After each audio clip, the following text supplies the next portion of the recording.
The detective agency where I used to work has no sign outside of its offices, no online presence or publicly listed phone number. Its client list is exclusive, wealthy, and word of mouth only. In the 2 years that I've spent employed there, no one ever buzzed at the reinforced doors without an appointment. At least, not until last Saturday. There was something disarming about how the blonde waved at the security camera and held her designer bag with both hands while she waited for me to open the door. The clients that I was used to were corporate and political elites who saw me as a disappointing dollar value on their way to something better. I was the most junior agent, which might explain why I was stuck at the office while my superiors went golfing with former clients. Maybe that was why something about the sad young woman's smile had resonated with me. And by the time that she had sat down at my desk, the biometric security system had already worked up a profile that had told me the value of her wardrobe, the likelihood that she was armed or mentally unstable, and of course, her identity. Even before the information flashed across my screen, however, I thought she looked familiar. She was Rosha Goldham, the recent widow of construction mogul Isaac Goldham. Isaac had been gunned down after hours at one of his work sites just over a week ago. "Before you ask," the blonde began, "I've already told all of this to the police. I can't blame them for not believing me. I can hardly believe it myself." I tried not to think about the 35-year age gap between Rosha and her deceased husband, or the fact that her shoes alone were worth more than what I made in a month. At the agency, we were paid on commission. If I could land Rosha Goldham as a client, I would finally be making the kind of money and connections that it took to succeed in this business. I did my best to look sympathetic as I leaned across my desk and asked how I could help.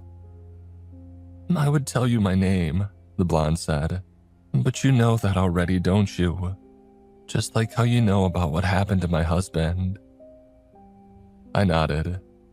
In situations like this, it was usually best to just let the client talk. "What you probably don't know," she went on, "is that Isaac wasn't alone. I followed him to the worksite that night, and I saw the man who killed him." I fought to keep the surprise off my face. As far as I knew, the police didn't have any leads on the Goldham case. Rosha, meanwhile, had already launched into a description of the crime.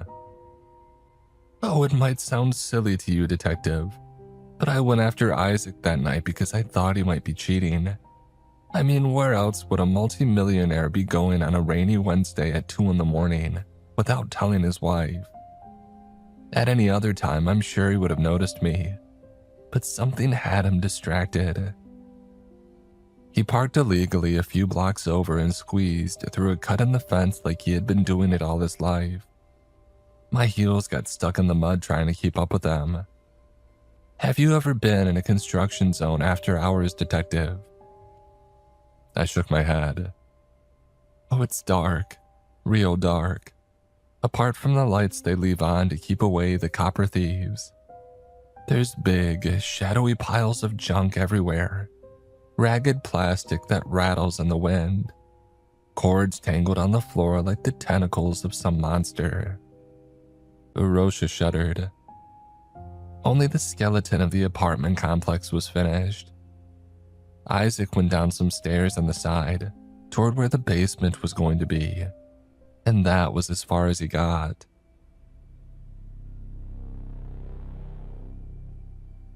What could he have been looking for down there, detective?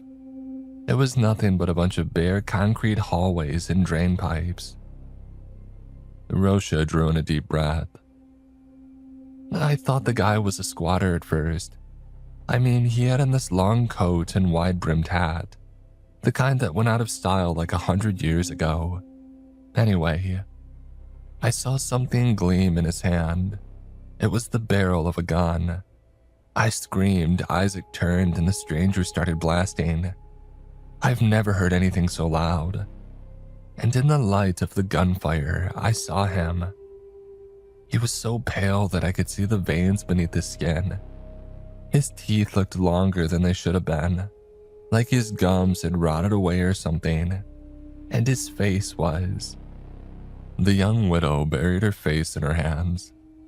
I got some hot tea from the coffee stand and I placed it in front of her. She wrapped her hands around the mug but didn't drink. "Oh, I'm sorry," Rosha sobbed. "After the shooting finally stopped, the stranger lifted a grate and climbed down a ladder. The police told me that it leads into the drainage tunnels." Rosha took the tissue that I offered her, blew her nose, and then suddenly looked up at me with fierce, tearful blue eyes. "You know what people are saying, right? A young widow, a big fortune, an unsolved murder. It doesn't matter what any jury decides. If this ends here, I'm going to be a pariah for the rest of my life." So it wasn't about justice.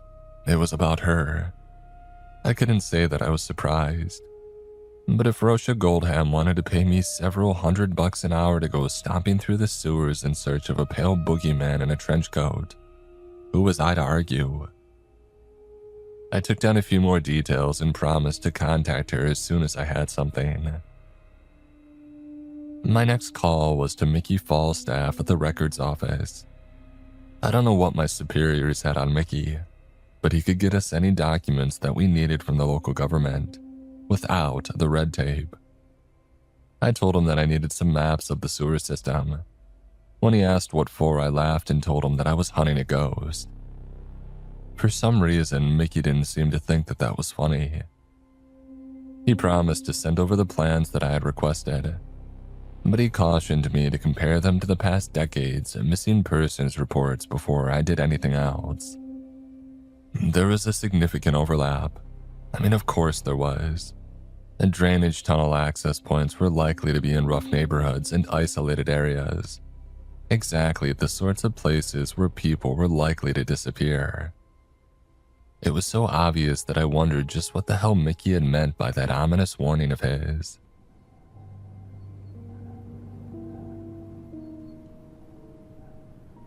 An hour later, I was outside the drainage tunnel entrance that was nearest to the murder scene, and geared up with thick rubber boots and multiple sources of light.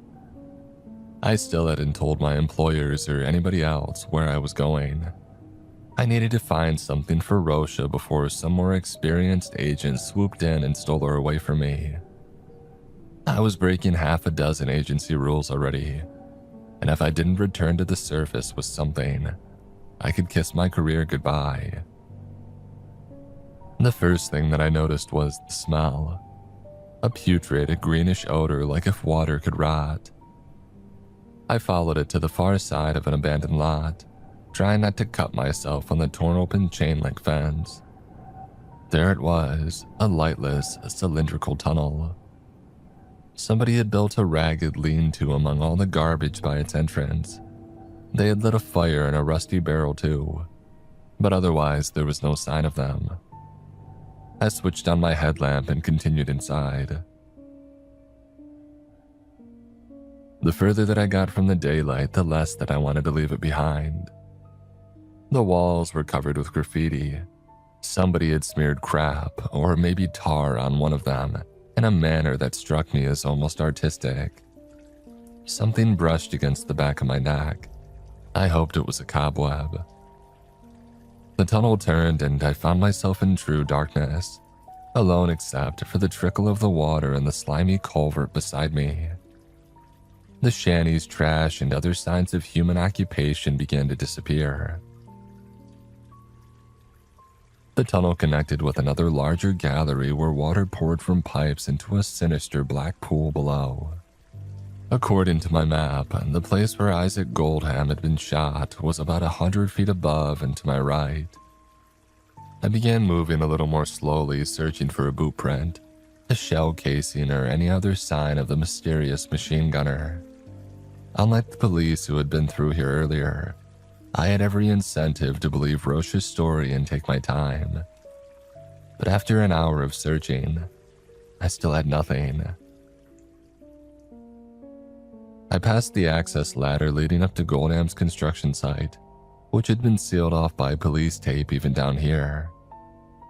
I was making another pass through these surrounding tunnels when I realized that I had missed a turn. I retraced my steps to the previous intersection, but the view in all four directions was the same. Concrete, graffiti, debris, and darkness. I made a little pile of rubble and placed a coin on top of it to mark my place, and then I continued on ahead.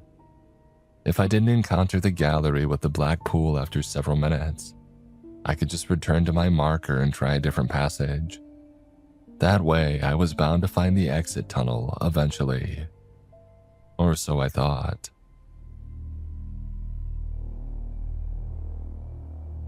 After 5 minutes of walking, there was no end to the first passage in sight. I turned back to try the second, but I never found my marker. As impossible as it was to believe, the shiny penny that I had placed there had somehow vanished. Who could it have been? One of the vagrants who inhabited these tunnels. A rat. I had seen several pairs of beady red eyes as I explored the tunnels, and every time I squeezed around a pile of rubbish, I hoped that I wouldn't look down and find a pair of yellowed teeth about to sink into my ankle. Without it, however, I was truly lost. I stayed that way until I stumbled across another passage, one that seemed less used than the others. Maybe it had even been part of an earlier construction that was never walled off. It wasn't where I had come from, but it might have been the path that Isaac Goldstein's murderer had taken. If so, it would also give me a way out of the sewers. The tattered piles of wood and trash that clogged it hadn't been left by the homeless. They had been dragged in by flooding water and left behind when it receded. Something skittered along the wall as I brushed aside the ragged remains of a tarp. And that's when I saw the door. An old, thick piece of bare metal with a waterproof seal. This, I was sure, didn't appear on Mickey Falstaff's maps. I rummaged in my pack for a crowbar and shimmied the seal open until I could cut the lock. I noticed uneasily that the door could be padlocked from either the inside or the outside. There was no scurry of vermin within. It was just a dank, narrow hallway. But at its end was a white, panel-frame door, like something out of an old-fashioned house. There was even an iron porch lamp above it. If I strained my ears, I thought that I could even hear music. A woman laughed. A high-pitched, hysterical sound more suited to a cocktail bar than the depths of a sewer. And that eerily ordinary-looking door began to open, and for some reason my blood ran cold. I dashed back into the passage, switched off my headlamp, and crouched behind a heap of junk listening. "Oh, where are you going, Bert?" "Oh, I thought I heard somebody." A deep male voice slurred. The clack of fancy shoes echoed in the hallway.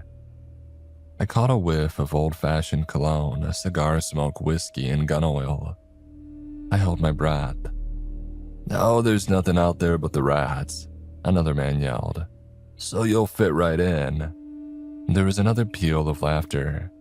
Then came a clatter of clanging metal and a grunt of surprise. Bert had found the lock that I had cut. "What the hell?" he mumbled. I bit down a scream as something with a lot of legs crawled across my hand. "I know you're here, jackass," Bert shouted into the tunnel. "If you come out right now and don't make me go looking for you, maybe we can be friends. If not..." He trailed off and stepped out into the passage. Despite not having any source of light apart from the cracked open door behind him, the stranger navigated through the tangled junk with ease. An impossible thought occurred to me. He could see in the dark. If that was true, he would find me as soon as he turned around. I did some quick mental math, calculating the distance to the nearest bend in the tunnel, and then I made a run for it.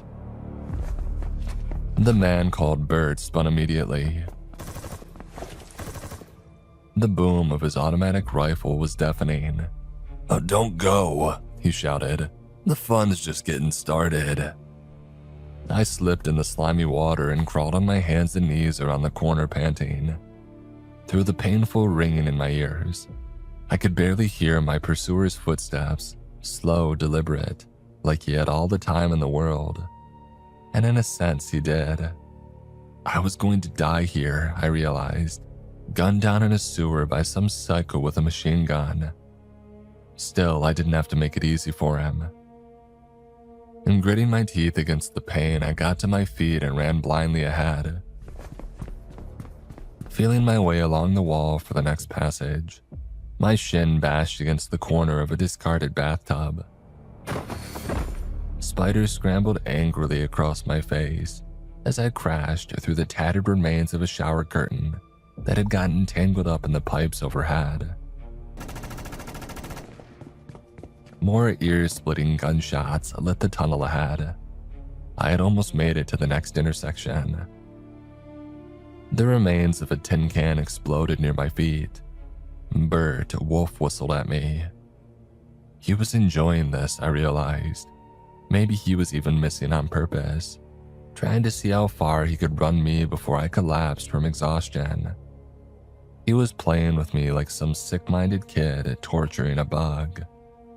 But the longer that I stayed alive, the greater my chances of escape would be. I faced my headlamp backward, switched it on, and was rewarded by an angry snarl as the bright beam spoiled my pursuer's night vision.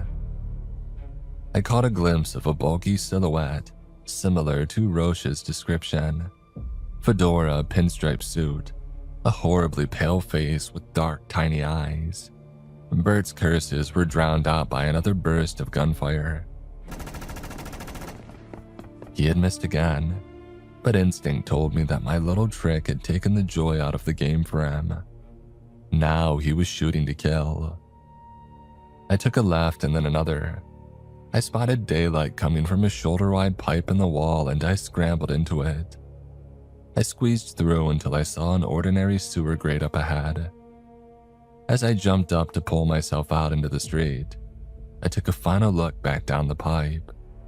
Although I couldn't be sure, I thought that I saw the reflection of daylight on a pair of shiny shoes.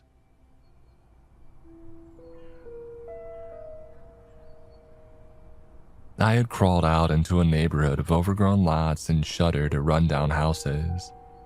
The elderly woman and child on the opposite sidewalk avoided eye contact with me, and I couldn't say that I blamed them. I was filthy, wide-eyed, and cut in a dozen places. But I was alive. I had confirmed that the psycho from Roche's story was real. I even had some idea of where to find him. Still, as exclusive as the agency was, we weren't some paramilitary force. With my phone back in service, the first call I made was to the police. It was the strangest interaction that I ever had with law enforcement. A young, disbelieving officer took me to an interrogation room, where a few hours later a plainclothes detective heard my story and told me to wait some more. 2 hours passed before a middle-aged woman in a suit stalked into the room and threw the lock that I had severed onto the steel table. Trespassing, vandalism, destruction of government property. She ran down a list. Oh, and that's just a start. If you ever bring this up again, we'll prosecute you for all of it to the fullest extent of the law. Oh, those maximum penalties might not seem like much. The gray-haired woman grinned cruelly. Oh, but believe me, they add up. Oh, and I suggest you prepare a box for any possessions you still have at your agency. I've just spoken with the chief of the board. You're officially out of a job. Might be a good time to start over, huh? Maybe in another town. Someplace with better prospects.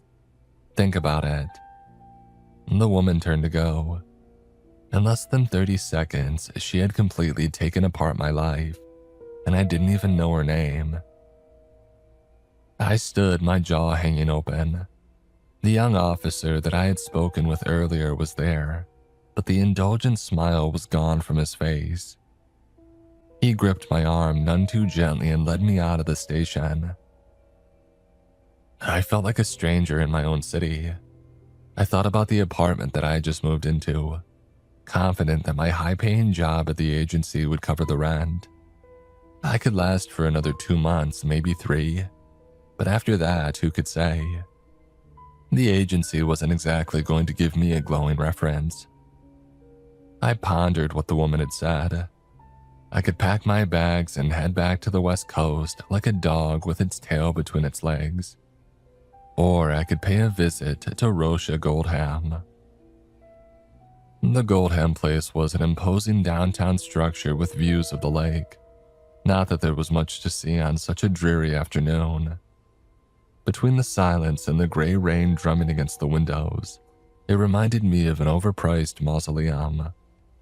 And there was a semicircular desk beside the elevators where a doorman or security guard might have sat, but it was empty.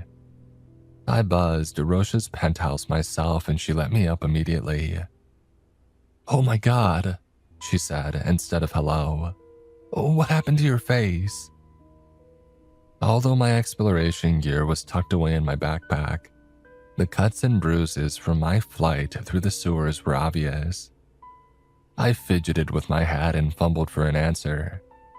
Without my desk, my cutting-edge computer, and the reputation of the agency like to back me up, I felt surprisingly lost. And it didn't help that Rosha was so damn beautiful. She had changed into a simple, eloquent black dress. Her cheeks were flushed with emotion. I decided to begin with the most important, obvious thing that I could. I told Rosha that I believed her. I told her that I really had found something in the drainage tunnels, and although I wasn't sure what we were dealing with, I was willing to see it through to the bitter end. Her result wasn't what I had expected. She pushed away from the ultra-chic couch that she had been leaning on, crossed the room and threw her arms around me. Her lips brushed against my ear as she spoke. "He's in the closet, aiming at both of us. He told me that he would kill me if I didn't invite you up. I'm sorry." My eyes darted over Rosha's shoulder to the lightless, cracked open hall closet. A polished black shoe nudged open the door. I knew the rhythm of those footsteps, and now to my horror, I could see the rest of the stranger clearly. Beneath the harsh lights of Rosha's apartment, his skin seemed almost transparent. The hole where his nose used to be made his face appear skull-like. There was nothing weak or sickly about his eyes. However, their oversized black pupils sparkled with cruel intelligence. He wasn't a monster. He was a man just like me. And somehow that made it worse. "A long time no see, buddy," he sneered. The recession of his purplish gums made his teeth appear to be nearly twice the normal length. "Walk." He waved a revolver in our direction, and then tucked it into the pocket of his overcoat. If either of us tried to shout a warning, the other would be dead before anyone could help. And we were marched back through the lobby and out into the rain. I thought I knew now why the security guard's chair had been empty. The pale stranger led us to a back alley manhole cover and gestured at me to lift it. Everything that I had ever heard about kidnappers, murderers, and second locations flashed through my head. But I knew from experience that we would both be gunned down right here if I didn't cooperate. For the second time that day, I climbed down into the drainage tunnels. The stranger handed Rosha a clunky old-fashioned flashlight and ordered her to go after me. He dropped down behind us with feline grace. "Walk," he repeated. Rosha and I did as we were told. Apart from the distant noise of rushing water, there was nothing to mark the passage of time. It felt like forever before we had arrived at another one of those rusted, slab-like metal doors. The stranger tossed me a key and told me to open the padlock. An unsettling question gnawed at me. If the pale gunman and his accomplices came from within the metal doors, why were they sometimes padlocked from the outside? The corridor on the other side was identical to the one that I had encountered before, down to the white wood panel door and the wrought iron porch lamp. Before, it had felt eerily out of place. Now it felt like if I walked through it, I would never come out again. "Oh, just couldn't let it go, could ya?" the stranger was saying. "Just had to stick your nose in a little further, and look where it got ya. Knock 3 times, he told Rosha. Slow. She followed his instructions, and when she saw the man on the other side, she screamed. A hideous growth covered half of his face, swelling shut his right eye. But I had no doubt that he could see well enough to use the machine gun that he was holding. A shiver ran through me. Who the hell were these disfigured men? And why were they dressed like they had walked out of the 1930s? "Bert," the disfigured man smiled with empty gums. "Oh, look what the cat dragged in. The boss is gonna be pleased, especially with her." He made a noise that might have been a whistle as he leered at Rosha. And then, without warning, he bashed the butt of his weapon into my nose. I went down, blood spurting from it. "Pugh," Bert grunted. "Can't even stand a little love tap." He kicked my ribs with the tip of one of his polished shoes. "Now you see why we've got the red carpet." He wasn't kidding. The stuff might have been fancy at one time, but years of dampness and overuse had taken their toll. With its unevenness and dark patches, the maroon floor looked like a roughening sea of blood. There was particle board and wallpaper on the walls, although it too was peeling away in ragged yellow straps. Something seemed off about the antique brass lamps. It took me a moment to realize that they were lit by gas. 100 years ago, this place would have been the lap of luxury, but now it looked like a badly cared for antique shop. Another kick connected with my kidney, and I decided to keep my comments about the decor to myself. "Walk," Bert snarled, "or better yet, crawl." He hung his fedora beside several others at the door and ran his fingers through his scabbed, greasy, half-fallen-out hair. Not wanting to give him the satisfaction, I lurched to my feet and staggered down the hallway beside Rosha, pressing a fist against a worrying pain in my side. We veered left, and I gasped at what I saw around the corner. It was a ballroom complete with chandeliers, a bandstand, and a grand staircase. Several girls in barely their dresses lounged against the bar, fear and resignation in their sunken eyes. Another overweight man in a gaudy suit lounged behind it, fiddling with a phonograph. The white tablecloths were threadbare, the plaster on the ceiling cracked. The moisture in the air made the frescoed angels appear to be crying ink-black tears. What the hell was this place? A pair of double doors swung open on the far side of the room.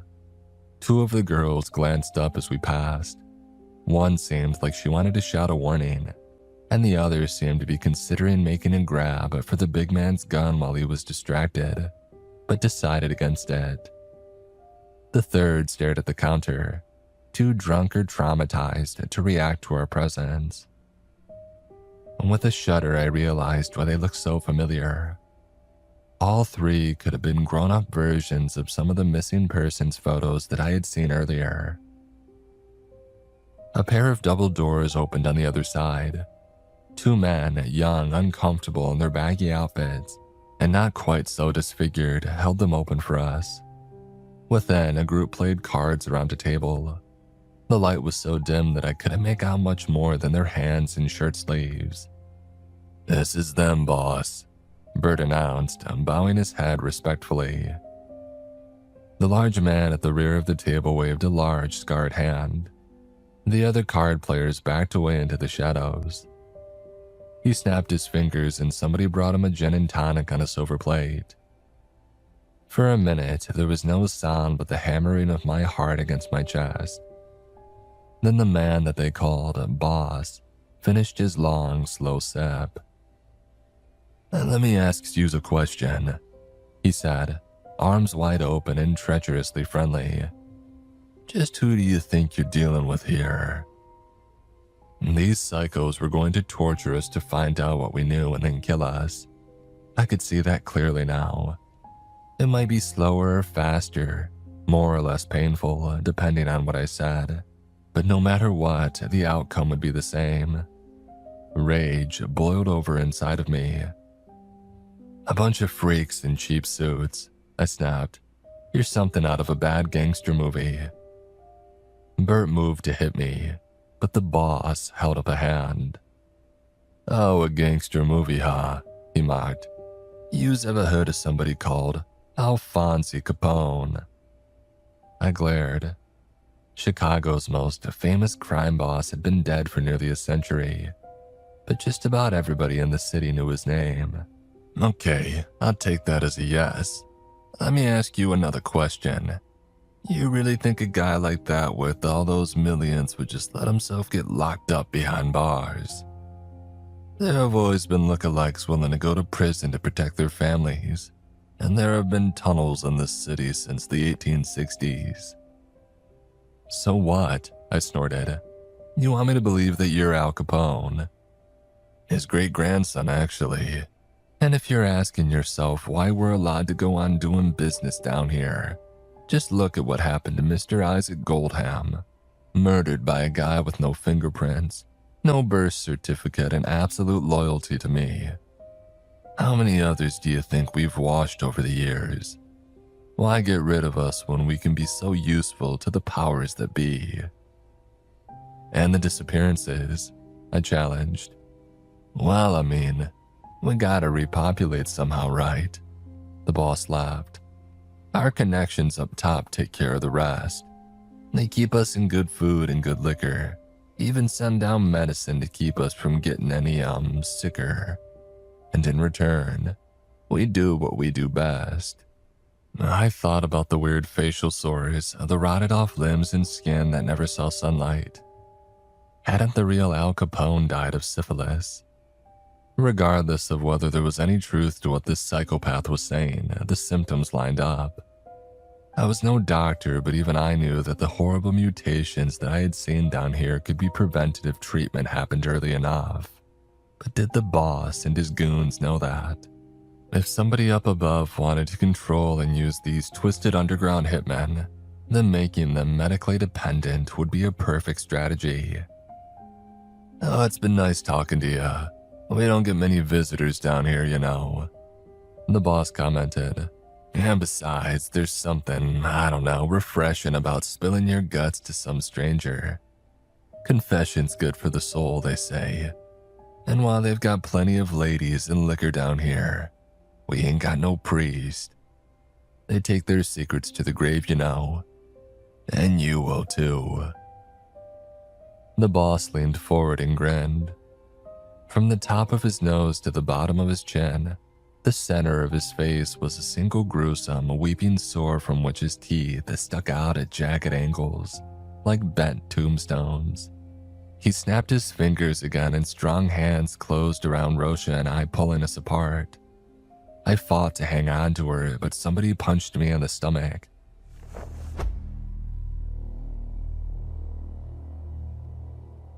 The last things that I saw before the double doors swung shut was the look of wide-eyed terror on her face. I was dragged back through the decaying ballroom and down another hallway. I caught a glimpse of a kitchen, a storage closet, even an antiquated gymnasium. There was everything a certain type of person could want, except for sunlight. And then it was out another door, down a flight of slime-covered stairs, and into a dripping concrete corridor lit only by Bert's flashlight. The complex was enormous. Part palace, part prison, part foul spiderweb that linked to every drainage tunnel in the city. I thought about the rats that I had seen before. If there were any down here, they were probably bigger and more aggressive than I could possibly imagine. Bert kicked something as he walked. It was a skull, I realized numbly, just like the plastic ones that were hung up in science classrooms or what you would see on Halloween. Only this one was real. Mold grew out from a hole in its cranium. There was another staircase ahead, one that looked far older and more dilapidated than the first. It disappeared into dark water halfway down. No matter what, I told myself I wasn't going to go down those steps. Bert set down the flashlight. A gesture passed between him and the other goon restraining me. Before I knew what was happening, Bert had pinned me by my throat against the grimy wall while the other pulled off my clothes. Laughing, they shoved me down the slick stairs and into the water.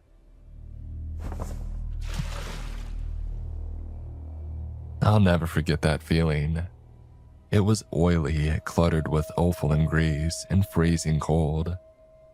I stepped gingerly, knowing that one bent nail or jagged piece of glass would foil any chance that I had of escape. A rusty steel grate clanged shut behind me.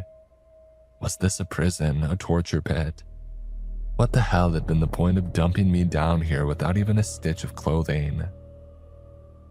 The beam of the flashlight grew further away. I realized with horror that they were going to leave me here, in the pitch blackness and chilling, scummy water. Even Bert's presence was better than that. I shouted after them, but they were already gone. It was the deepest darkness that I had ever known.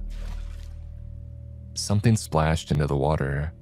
I wished that I had looked in the opposite direction, that I had gotten some idea of the way ahead while I could.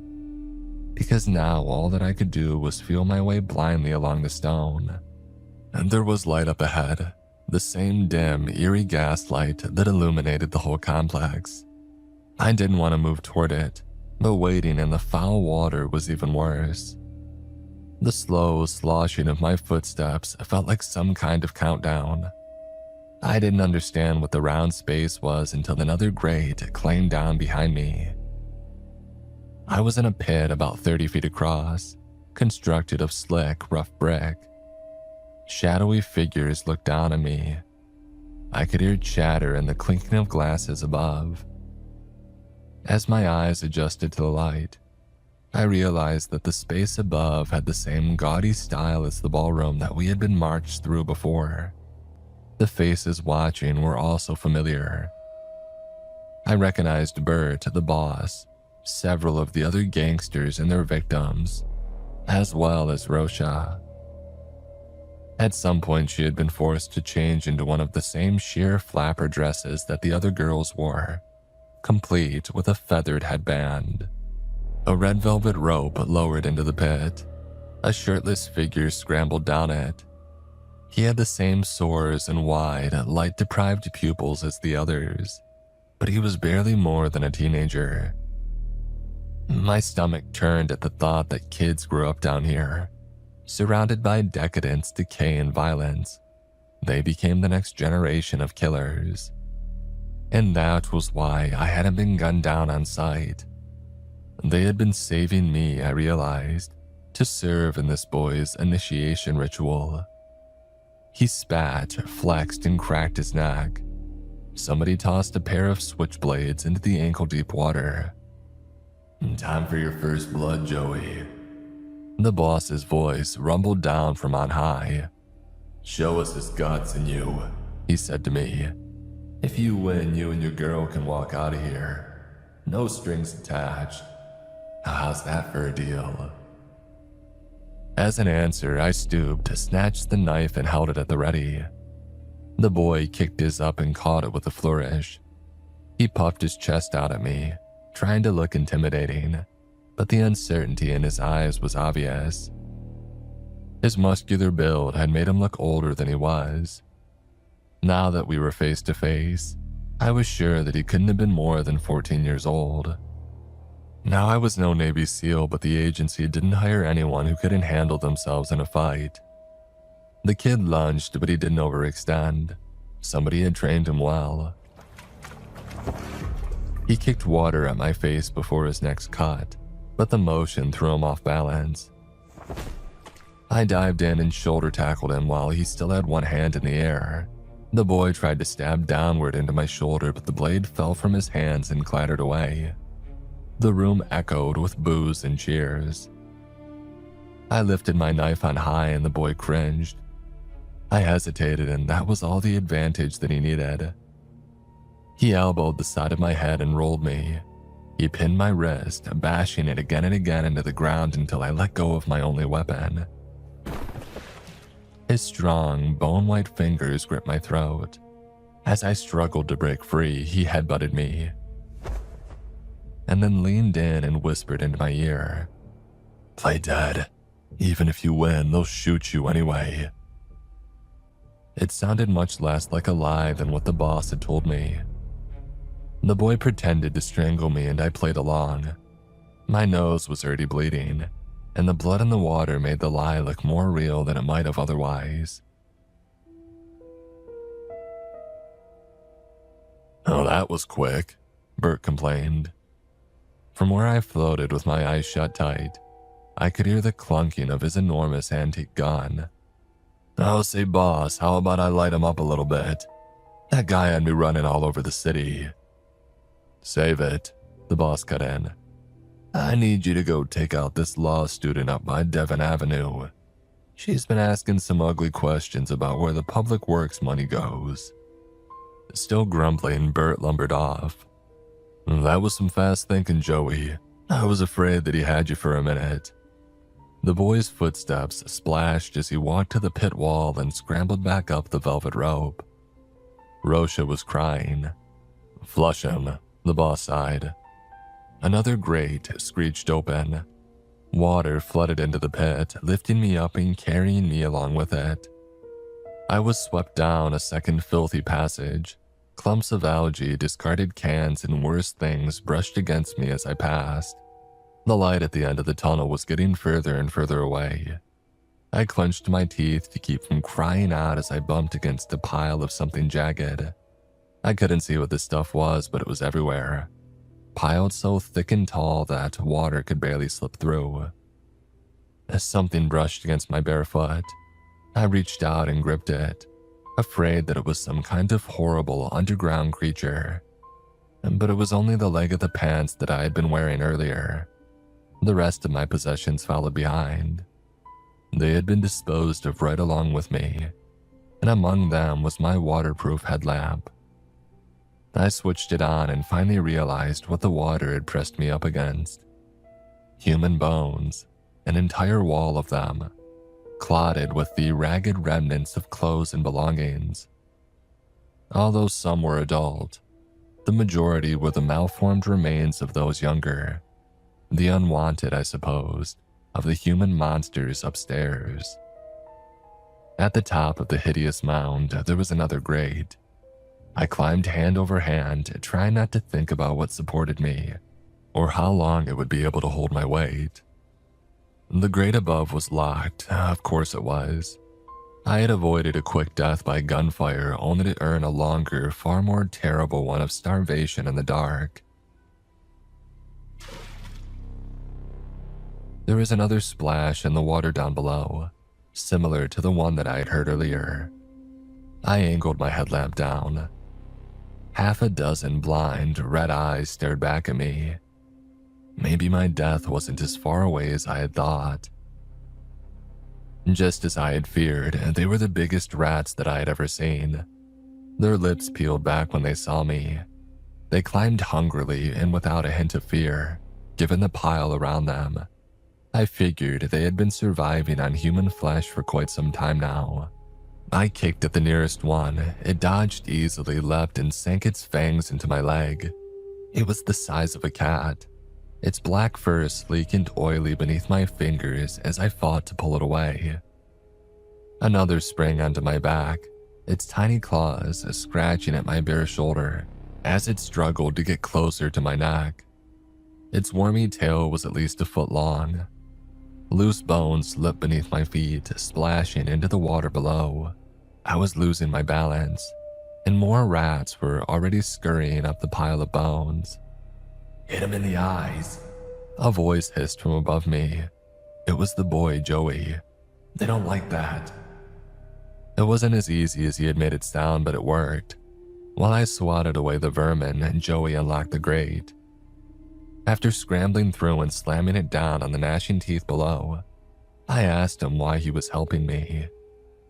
The boss says we're better off down here, where we can do what we want and take what we want. He says the ones above have made themselves weak through too much easy living. But I've been outside once with Bert, back when I was barely old enough to walk. I want that, not this. If I can get you out of here, will you help me? And dripping and shaken, I nodded.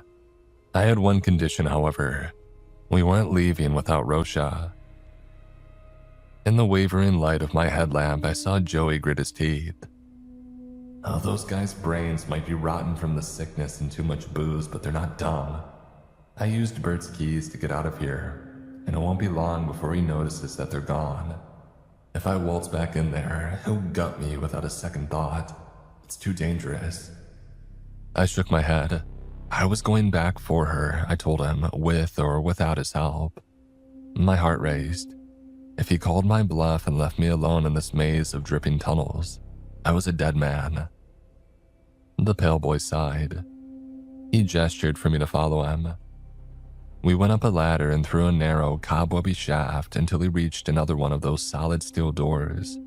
He pressed his ear against it and listened. The clack of the key turning in the lock was horrifically loud. Its hinges creaked beneath so much heavy metal. We stuck our heads into another gas-lit hallway. It looked empty. Heaven, drunken piano notes echoed up from the ballroom. "Come on," Joey murmured. "They keep the girls down here." The hallway that he had led me to was lined with bolted, scratched-up doors. Somebody was weeping inside one of them. "My ma was locked up in one of these rooms almost all her life," Joey was saying. "And then one day she was just gone. Outlived her usefulness," the boss said. And then he laughed. "Your girl will be in that one at the end of the hall, if the boss isn't with her already." I ran to the last door on the left and unbolted it. Rosha looked up from where she sat in the corner of the bed, a trembling glass of whiskey in her hand. Pressing a finger to my lips, I gestured toward the hallway. As she sprang to her feet, I smelled cigarette smoke and heard the click of a pistol hammer being pulled back. "Every time a door opens in this place, I get a buzz down in my office," the boss sneered. "Or didn't you know?" The boss and two of his pearly-skinned goons stood to my right. Bert was on my left, his enormous Tommy gun in hand. There was no sign of Joey. "How the hell did you get out of that pit?" the boss chuckled. "You know what? I don't want to know. Nice seeing yous." He squeezed the trigger. I flung myself back through the door of Rosha's cell. Two splintered craters appeared in it where I had been standing seconds before, and then I noticed the smoke. "What's that?" the boss shouted. "Smells like something's on fire. Bert, go see what's burning. I'll take care of these two." Rosha and I crouched behind the tattered stained mattress. There was nowhere else to take cover. Had Joey set the blaze as a distraction? If so, I hoped he knew what he was doing. The boss, meanwhile, didn't seem to be in any hurry. He strode slowly into the room, firing a lazy shot at our hiding place. Clouds of dust and feathers flew up from where the bullet had ripped through the cloth. For the first time since this nightmare had begun, I felt myself giving up. Here I was, hundreds of feet beneath the city that I thought I knew so well, about to be murdered by some diseased, rotted gangsters who still lived like it was the 1930s. The boss's bulk was blocking the door. He had 3 shots left in his revolver. There was no way out of this. No way that we were leaving this squalid little room alive. Before I knew what was happening, Rosha had sprung to her feet and gripped the brass table lamp and flung it at the boss's head. The impact barely staggered him, but it was enough. Rosha and I darted past and out the door before he could reestablish his aim. We started coughing almost immediately. Whether it was due to the confined space or the dusty filth of what was burning, I wasn't sure, but the air was thick with cloying smoke. Joey waved at us through the haze, indicating a way out. The boss's next 2 shots went wide as we ran to him. I could hear the big man cursing and shouting behind us, the chamber of his revolver nearly empty. My skin seemed to crackle in the heat. I pressed the cloth of my wet shirt over my face. I was sweating more than I ever had in my life, and with each passing second it was getting harder and harder to breathe. The staircase that we took crumbled into embers as we sprinted up it. From the rubbery odor in the air, the soles of my shoes were beginning to melt. The lights went out. Somebody had shut off the gas that powered the place's antique lighting. The only illumination now was the orange glow of distant flames. The hallway ahead ended in a T. Wails, screams, and a burst of gunfire reverberated from the left. Our little group veered right. Joey led us past a slime-covered empty swimming pool and through the remains of what appeared to have once been a bowling alley. Its peeling plaster now hung like Spanish moss from the ceiling. They really had given themselves every luxury down here, and now it was all going up in flames. I grunted in pain as my toes bashed against a table leg. With the fire so far away, it was nearly impossible to see. And then Joey opened a door and the fire roared in. The boy sprung back with a scream. I could sense him beginning to panic. The fire had changed course and burnt up his plans along with the gaudy wallpaper. "You got this," I reminded him. "You know all the ways out of here, and we're going to get to one before they find us." Joey looked at the wickedly curling flames in front of us and nodded. He didn't look convinced. We doubled back, and although we hadn't seen or heard anyone, I found myself still scanning the dark corners for Bert. The hallway where we had heard the gunfire was now suspiciously empty.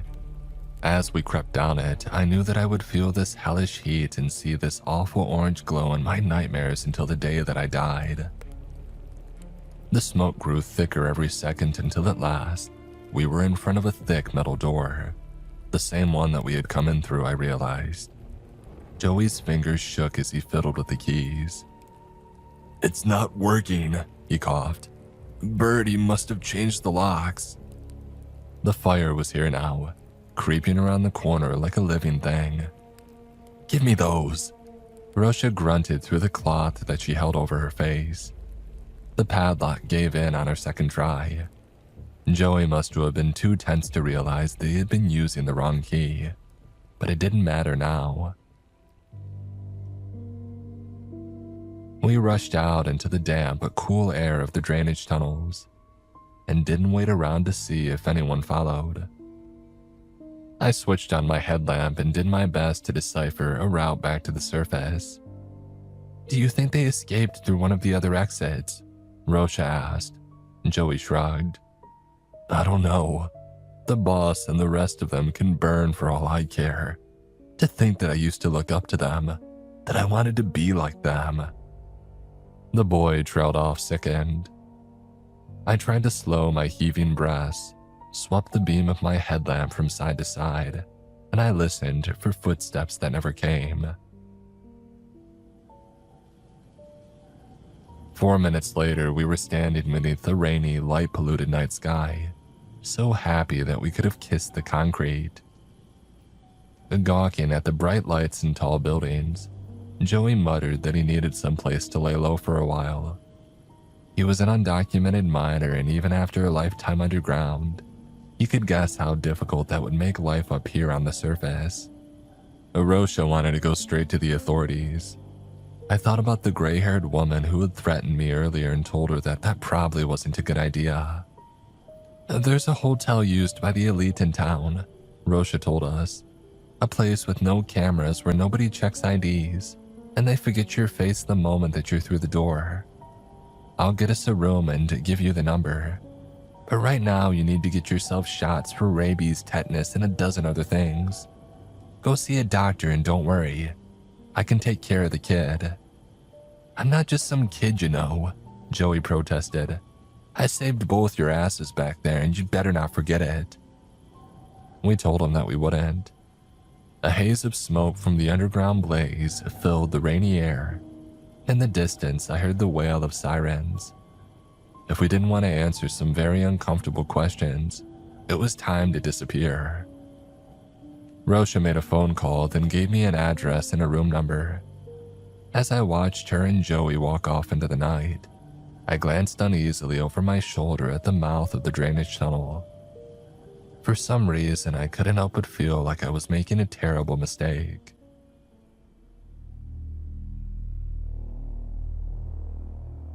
There was a heap of old magazines and newspapers in the lobby of the dingy 24-hour clinic that I had visited, and a few of them contained articles about Isaac Goldham's murder. A multimillionaire, a real estate developer. He had gotten into a dispute with the local government over his next build site, and while the official causes were blurry, I knew the true reason.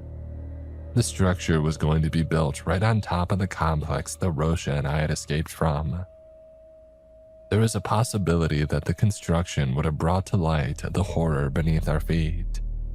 I thought about all the whistleblowers and reformers who had died in this city under mysterious circumstances, and I felt a shiver run up my spine. How many of them had seen the same sight in their final moments? A man with pearly white skin and a half-rotten face, flexing a knife, a garrote, or automatic weapon in his gloved hands. A living ghost who couldn't be traced. The perfect assassin for those in power. With my doctor visit complete, I hurried to the hotel address. Just as Rosha had said, it was clearly a high-end place, but I never would have guessed its function from the outside. The desk clerk didn't look up when I crossed the lobby. My heart raced while I waited for the elevator to reach the 4th floor. I hadn't realized how much in a single day these people had come to mean to me. Maybe right now Rosha was drying her hair after showering off the filth of such a nightmarish day. Maybe the kid Joey was sitting transfixed in front of the color television. 414, that was their room number. But as the elevator doors opened, I realized that its door was standing open. There's no need to describe what I found on the other side. It was easy enough to imagine. A hotel for the elites, Rosha had said. And maybe the desk worker was more observant than he had appeared. Maybe the employers of those psychos had told their contacts to keep an eye out for a slim blonde woman and a buff, pale teenager. Maybe just as the woman in the police station had warned, no place in this city was safe for someone who knew what I knew. I could have chosen to stay and fight, but I didn't. The names involved are made up, but now, decades later, even the real ones had probably been forgotten. I retreated to the West Coast into calmer line of work, but I never forgot those 2 insane days. I never overcame the fear that one day the closet door will creak open and I'll find myself looking up at one of the boss's descendants, his mouth stretched wide in a syphilis grin.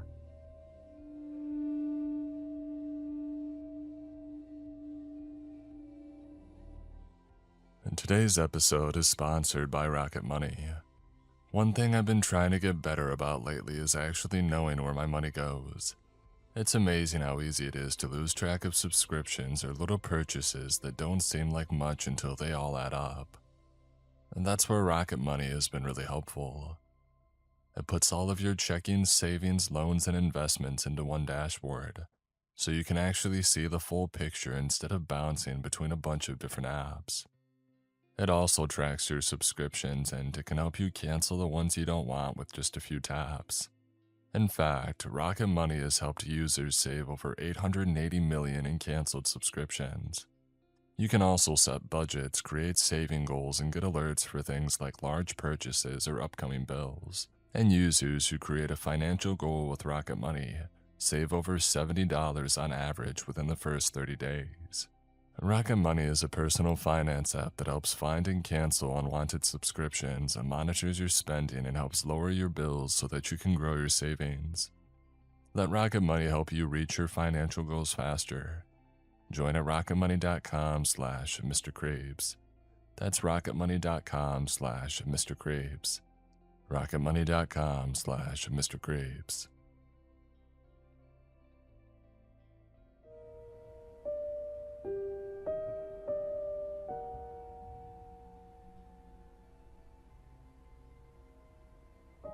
What exactly are we looking for, Captain? The question was asked by Company First Sergeant Jacobs as we marched through a forest deep in southern Germany. Looking up from the map that I was holding, I stared at Jacobs and I shook my head before looking back down at the map. Jacobs must have assumed it meant that I wasn't at liberty to tell him, and simply walked away to do other duties. However, truth be told, I didn't know the answer either. The night before at the battalion command post, the old man had told me that I was to take my company and sweep the area for German forces. For the past few days, aerial reconnaissance noted large numbers of enemy trucks driving along uncharted roads in this sector, and so High Command wanted to find out where they were heading to. The forest had no major population centers or positions of known strategic importance, so it seemed strange to have so much activity there. Was there an operations base there, where the remnants of the German military could stockpile weapons and supplies for future resistance? Was there a POW camp, or maybe one of those terrible prisoner camps being discovered all over Germany? Nobody really knew, and it was up to me and my company to find out.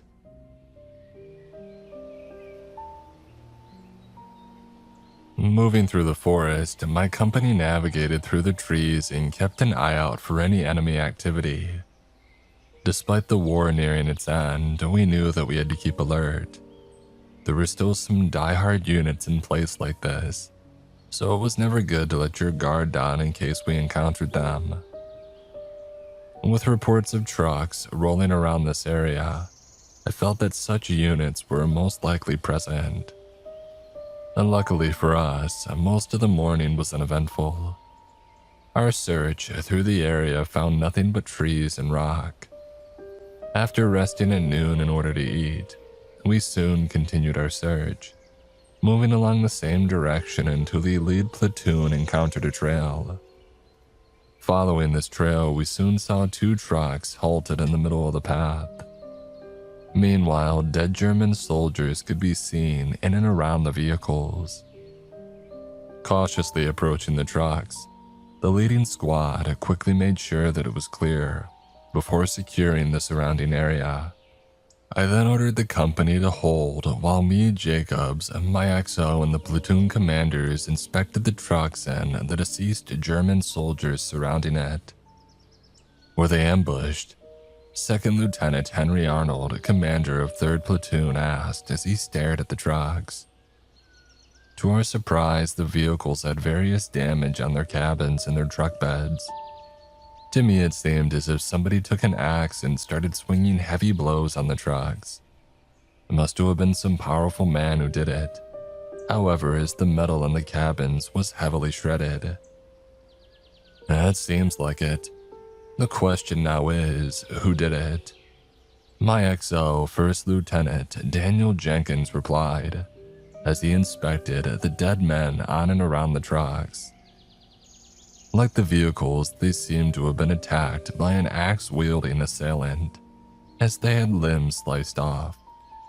It was an awful sight, and many of the men who were battle-hardened veterans of countless battles had to look away from the terrible carnage.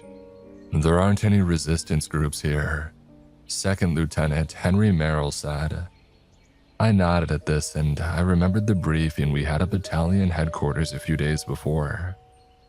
The area that we were in was deep in Germany, and the people were either loyal or too afraid to resist. Perhaps they were on their way to surrender to us and were ambushed by the die-hard forces. I saw Sergeant Jacob shake his head at this. "Oh, I doubt it, sir. Based on the direction their trucks are pointing, they would have been heading away from our lines and not towards it."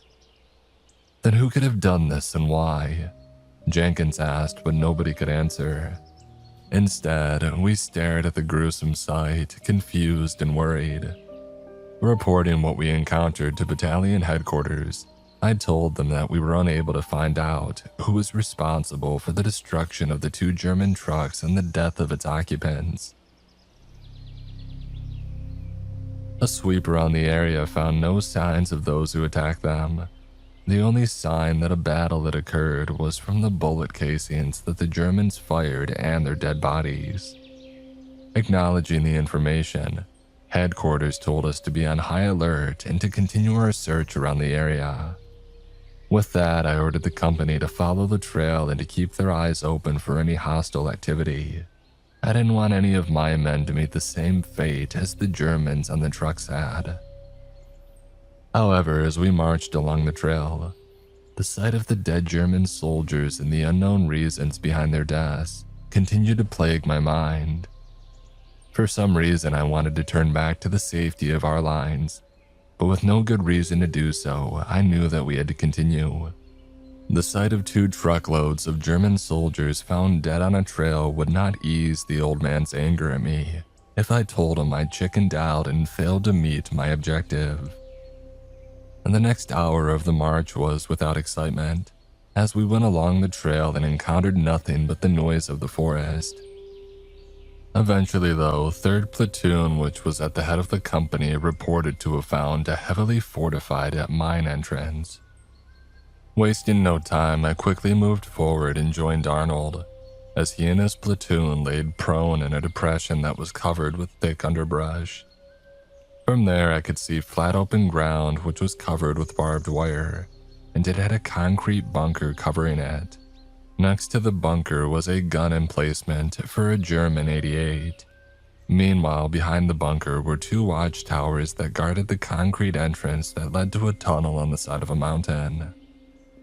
"The trail leads all the way there, sir," Arnold said before frowning. "It seems to be heavily defended, but there's something that you should know, sir." Before he could continue, I suddenly saw what he was most likely trying to tell me about. Staring through my field glasses, I saw a body laying on the ground, unmoving and seemingly dead. Then I noticed other bodies, around a dozen of them all over the enemy position. It seemed that the garrison there had already been taken out. Looking away and turning towards Arnold, I stared at him with disbelief. Seeing my expression, he must have known that I already saw the dead German soldiers. "Have you seen any sign of activity in those positions?" I eventually asked. "None, sir," Arnold said. "Me and the platoon sergeant observed the bunker, the gun emplacement, and those watchtowers, but saw no Germans aside from that dead. It could be a trap, but I'm not sure. If it is, it's one gruesome way to draw us in." I nodded. The terrain in front of the bunker was a killing ground. If we crossed, we would be completely exposed. If this was indeed a trap, then the Germans could fire at us from hidden positions that we haven't seen yet. But was it really a trap? It seemed strange for the enemy to bait us using dead men. It just didn't seem right. Maybe it wasn't a trap after all. Maybe this was the work of the same assailants that ambushed the 2 trucks earlier. That thought concerned me a lot. If it was the work of that unknown party, why haven't they made contact with us yet? Did it mean that they were hostile to both the Germans and us? We didn't know the answer, but we had to find out. To do that, however, we had to secure the enemy position ahead of us, and with that, I prepared the company to advance. The first to go forward would be 3rd Platoon. I ordered them to move up the trail and head towards the enemy bunker. As they advanced, the rest of the company would cover them, watching both the enemy fortifications and the high ground behind it, just in case there were enemy positions there. If they encountered heavy enemy fire, they were to turn back and regroup. As it turned out, their advance was met with no resistance. Eventually, they had reached the German positions, cleared and secured it, before signaling to us that it was safe for the rest of the company to join them. Reaching the position, I immediately inspected the dead German soldiers, and I looked down with dread to see that they had similar injuries to those from the ambush trucks. Dried blood could be found everywhere, bullet cases littered the ground, and severed limbs were scattered all over the place. It was an all too familiar sight. There was no doubt in my mind that they too were attacked by the same unknown party.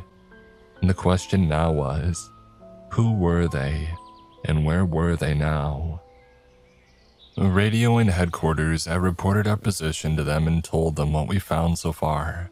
In my conversation with the commander, I noticed that the old man seemed to be more interested in news of us finding a mine than the report that unknown parties had attacked and killed the German garrison that guarded its entrance.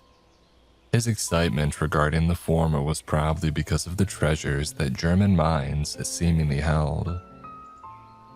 Over the past month, Allied units had been finding mines that German authorities used as storage areas. Sometimes they used them to stockpile weapons and supplies. Other times they used them to hide their spoils of war. The old man was excited to find out what we had stumbled upon. Because of that, he ordered me to inspect the mine, while he and another company from the battalion moved towards our location. He wanted the inside of the mine inspected and secured by the time that he had arrived. I would have preferred not to bring my men inside. We weren't sure who was still down that mine, and if we ended up in a fight, a battle in confined and dark areas would be a nightmare. But I had orders to follow, and I didn't want to be on the old man's bad side once he had arrived. All I could do now was hope that whoever killed the Germans out here were friendly to us, and had also eliminated any Germans inside of the mine. Leading 2nd and 3rd platoon into the mine, I left 1st platoon and the weapons platoon under the command of Jenkins outside. They were to guard the tunnel entrance in case any German forces suddenly arrived and trapped us inside. Going through the tunnel, we saw more bodies on the ground. Some of them had been stabbed and others had limbs cut off. As I observed the bodies all over the tunnel, I couldn't help but wonder if they died trying to head into the mine or trying to get out of it. Managing to reach the end of the tunnel without incident, we found a large elevator platform. Just like other parts of this place, its floor was covered with dried blood. After inspecting the elevator to make sure that it was safe, a squad with the 2nd platoon commander, 2nd Lieutenant Justin Trevor, was lowered down.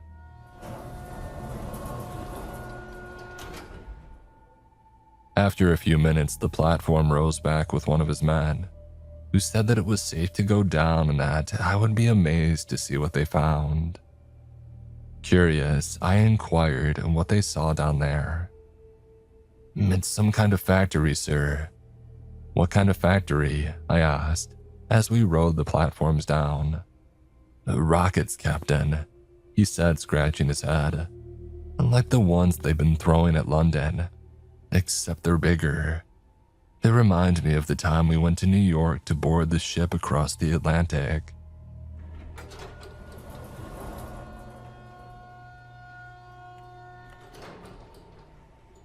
The rockets were indeed bigger.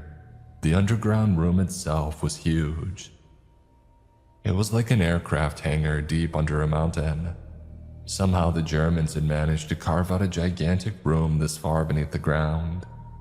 Upon my initial inspection, the distance between the floor and ceiling was probably around 200 feet. All around this gigantic area were various rockets of various sizes, with some lying down and some standing up. This was indeed a factory for German rockets.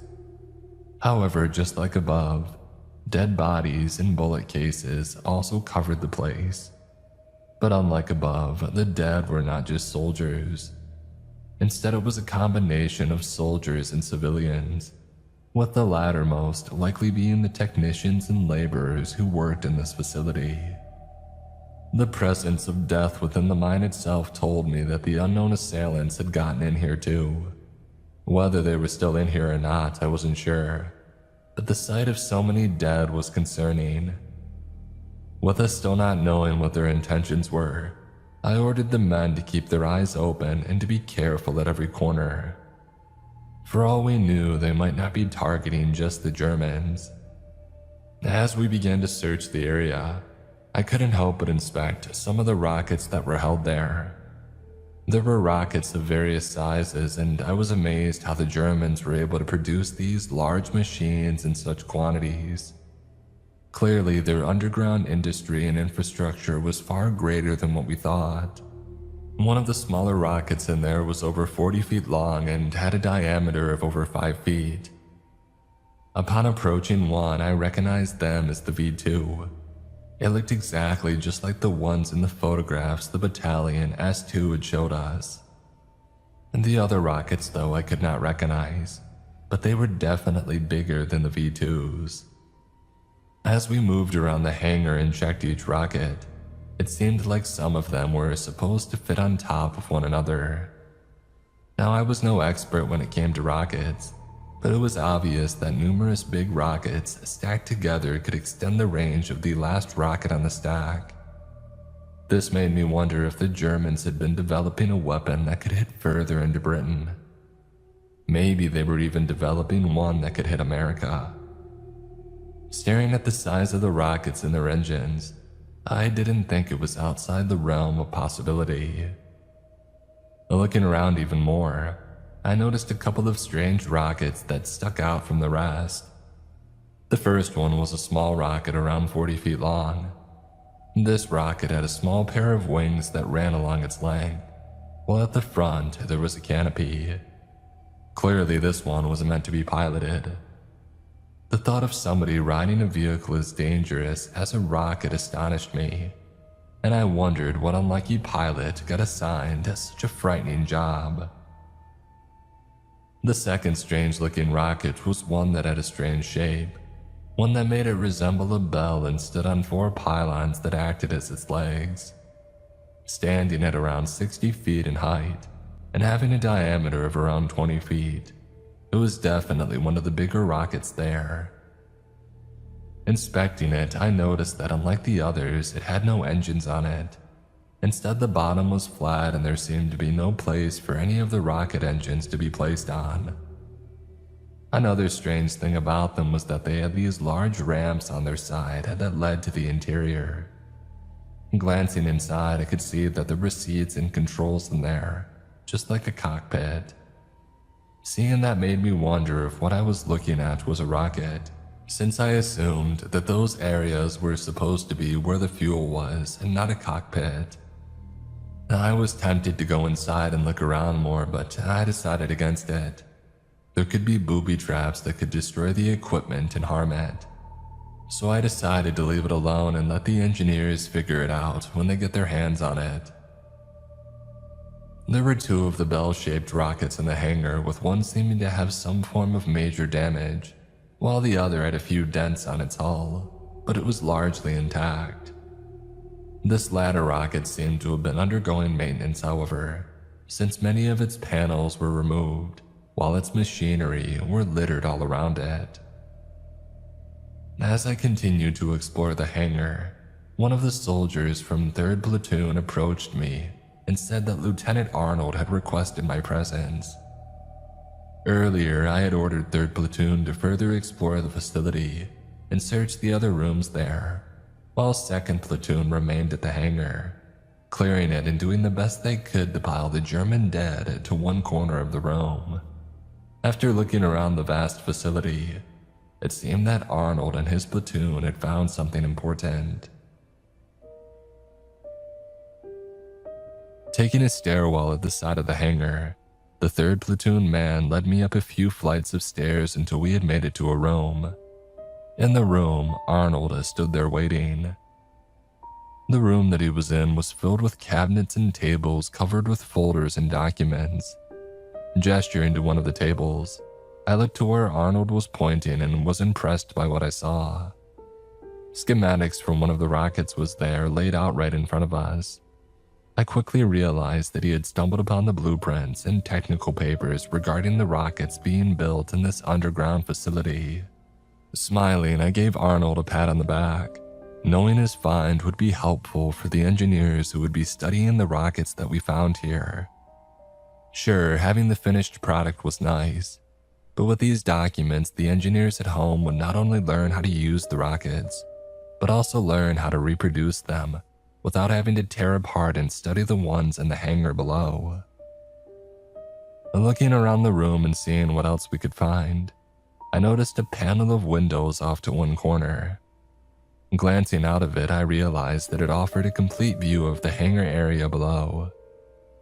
After watching 2nd Platoon move around and work, I then turned my attention away from the window and stared at some of the documents on a nearby table. I had some ability in speaking and reading the German language, thanks to a childhood friend of mine who was the son of a German immigrant, so I decided to pick up one of the papers and see what was written. Military encounters with out-of-Earth beings. This piqued my interest. Out-of-Earth beings, what do they mean by that? Wanting to learn more, I continued to read. August 1943, first encounter with Die Glock. August 1943, first encounter with Die Glocke. A patrolling Mi-109 from a fighter squadron based in France sighted a bell-shaped object flying near Paris. An attempt to intercept was made, but the object increased speed and altitude, preventing the Mi-109 from catching up. Said flying object was later classified as Die Glocken. This made me think for a second. The bell, Die Glocke in German. Did this mean the bell-looking rocket at the hangar? I believed that it did. December 1943, second encounter with Die Glocke. A Glocke was flying south of Berlin, spotted by local anti-aircraft batteries. January 1944, third encounter. During the A9 manned rocket suborbital test flight test, the pilot of the rocket reported sighting a Glocke approach and trail him. This sighting reveals that Die Glocke is capable of outer space flight. Said spacecraft continued to trail the A9 until the latter re-entered the atmosphere. February 1944, fourth encounter with Die Glocke and the sighting of a mothership spacecraft. And during the second suborbital test flight, the test pilot reported seeing a disc-shaped spacecraft in the distance. From this object, which would later be labeled as a mothership, he sighted a Glocke exit before moving towards them. The Glocke would trail the A9 until the latter re-entered the atmosphere. March 1944, fifth encounter with Die Glocke and the destruction of an A9 manned rocket. And during the A9's first operational mission, which was to conduct photo reconnaissance of Washington, D.C., the manned rocket was intercepted by a Glocke at an altitude of 390 kilometers above the Atlantic Ocean. The pilot reported seeing a bright flash of light emitting from Die Glocken before all contact and data from the A9 was lost. It was later determined that the loss of the rocket was due to an attack from Die Glocken through an unidentified weapon. After this incident, military high command has labeled these entities in orbit above the planet as hostiles. May 1944, the sixth encounter and the shoot-down of one by a Ju-88R1. After detecting an unidentified object flying over Nuremberg by radar facilities in the area, One Ju-88R was dispatched to intercept the flying object. The Ju located the object flying low and engaged it. After successfully scoring hits, the object crashed in the middle of the field. Ground forces would later recover the object and discover the deceased remains of out-of-Earth beings inside. The object itself would be recovered, identified as a Glocken, and taken to an underground facility for study. July 1944, Operation Jaeger. After careful preparations, military forces conducted a strike against the orbiting mothership. This task was given to the 1st Outer Space Squadron, 6 A-9 manned rockets, each armed with a single radio-guided missile, and each stacked atop their own A-10 and A-11 rockets were launched to intercept the mothership spacecraft. Upon reaching orbit, the A-9s conducted course corrections in order to approach the out-of-Earth spacecraft and get within missile range. During the approach, a Bell exited the mothership and approached the A-9s. Through the use of a heat weapon, it managed to destroy 2 of them, before being destroyed by 2 radio-guided missiles from 2 of the 4 remaining A-9s. With 2 missiles left available, 2 A-9s pressed the attack and got within range. They fired and successfully damaged the mothership. Reports from the pilots state the damage must have been substantial, as they saw 2 of the Bells vacate the spacecraft and enter the atmosphere. One of them that evacuated the mothership was found landing in southern Germany. An infantry battalion was garrisoned in the area and quickly surrounded the Bell. After a brief engagement, the battalion had managed to kill 2 out-of-Earth beings and knock unconscious 2 others. They, along with the Bell, which was lightly damaged from the fighting, were brought to an underground facility for observation and study. After reading this, I was left dumbfounded. Was all that I read true? It seemed too outrageous to be. Yet remembering the bell-shaped rockets in the hangar, I began to wonder if there was some truth to this document. But if this was indeed true, then where were these out-of-Earth beings that the Germans had claimed to have captured? Were they being held in this facility? This thought nearly made my heart skip a beat.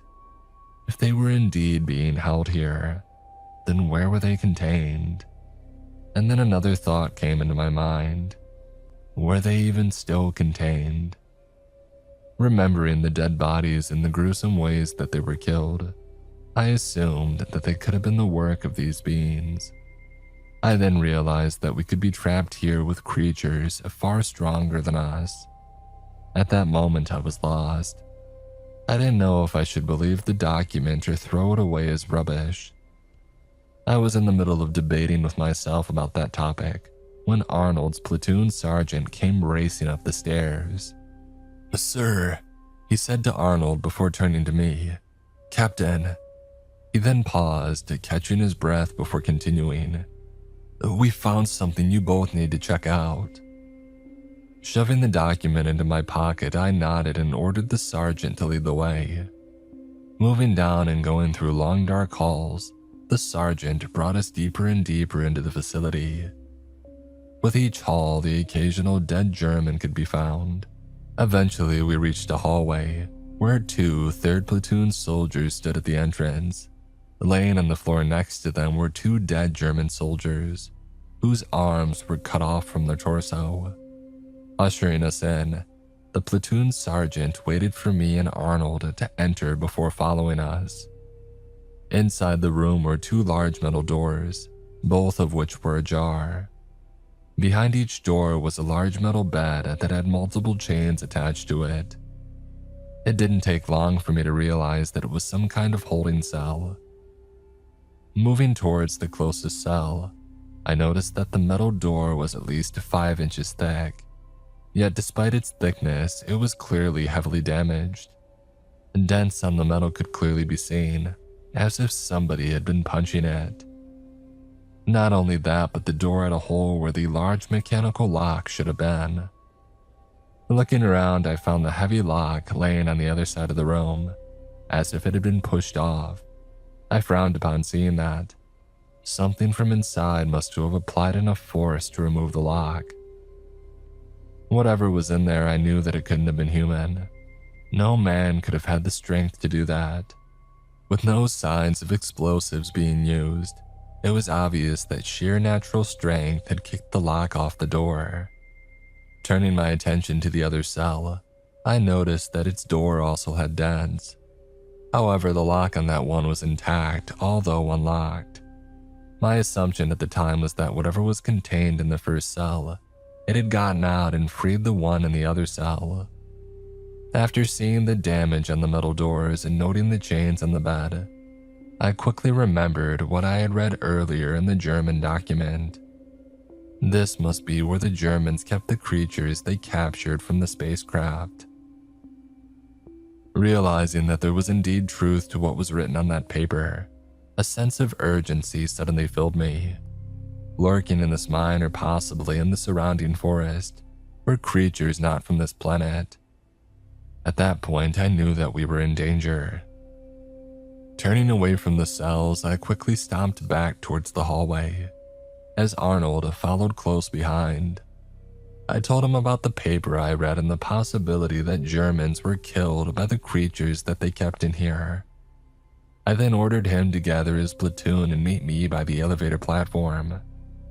I wasn't sure if he believed what I said, but he gave no questions. With that, he and his platoon sergeant, along with the 2 members of the platoon that were already there, went to find the rest of his men. Meanwhile, I took a different route and began to make my way back to the large hangar area. There was a threat in this mine and the whole sector. I knew that I had to get my men out of the facility in case one or both of the creatures was still in here. I also knew that I needed to contact the battalion commander and tell him about the possibility of a being from outer space lurking in the forest, waiting to ambush them like the 2 German trucks from before.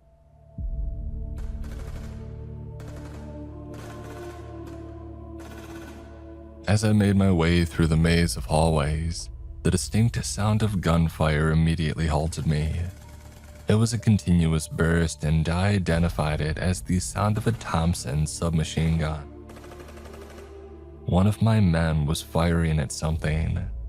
Raising my rifle, I made sure that it was loaded and ready to go, and then taking a step forward, I cautiously navigated the hallways, being careful with each corner and making sure that there was nothing there to ambush me. Eventually, I began to hear voices as I neared a turn towards another hallway. Recognizing the voice, I felt some relief knowing that it came from First Sergeant Jacobs.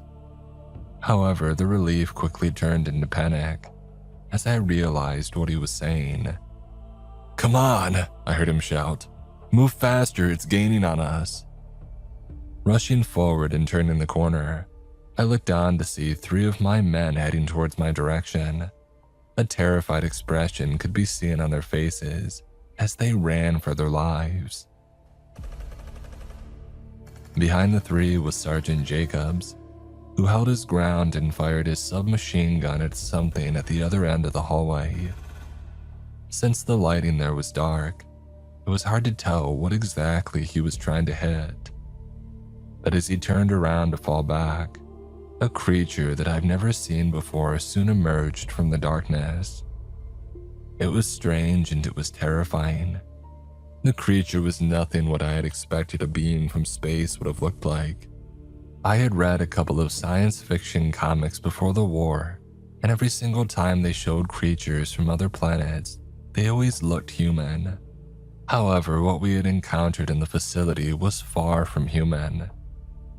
At first glance, the creature looked similar to a spider, a very large spider that towered over an average man. But as it got closer, I noticed that although its silhouette was similar to a spider, its features were nothing like the small creatures here on Earth. Its body was nothing but a large black eye with a glowing red pupil.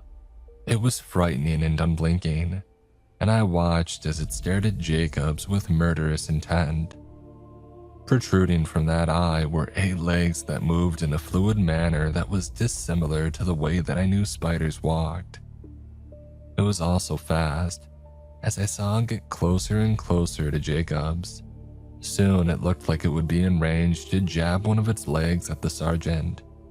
Remembering how many of the dead here had limbs cut off from their bodies, I feared that these creatures may have had razor-sharp legs that could easily cut through flesh and bone. Deciding to cover Jacobs as he retreated, I raised my rifle and pointed it at the creature's eye. With it standing tall, I was able to aim it at it without the risk of hitting the 4 men heading my way. Firing a few rounds at it, I managed to hit the creature. However, despite landing hits on it, the eye seemed unfazed. Instead, it took a quick glance towards me before returning its attention back on Jacobs. The eye was clearly tougher than it looked. Unable to stop it or slow it down, I looked down with horror as it closed on Jacobs and extended a leg towards him. In a swift motion, the leg stabbed him in the back and exited out of his chest. The creature then lifted the screaming Jacobs and tossed him to the side, his body impacting the wall before falling on the floor. Then, without failing to stop, the creature continued to move and started heading towards my direction. Realizing that bullets wouldn't be able to stop it, I decided against wasting ammunition on it. There was no hope fighting it. The only way to survive it was to get away. Once the 3 other men had gotten past me, I turned around and joined them. We didn't know where we were going, but we didn't care. As long as we were heading away from the creature, then we would be safe. From behind, I could hear the sound of its sharp legs tapping on the concrete floor as it trained to gain up on us. Never before had I felt fear as the one I experienced at that moment. My mind flashed images of Jacobs getting stabbed by its legs, and I was afraid that I would meet the same fate. I don't know how long we ran, but eventually we reached an area where one hallway intersected another. Staring at that intersection, I saw the silhouettes of a couple of men. Calling out to them as we got closer, I soon recognized Arnold among them.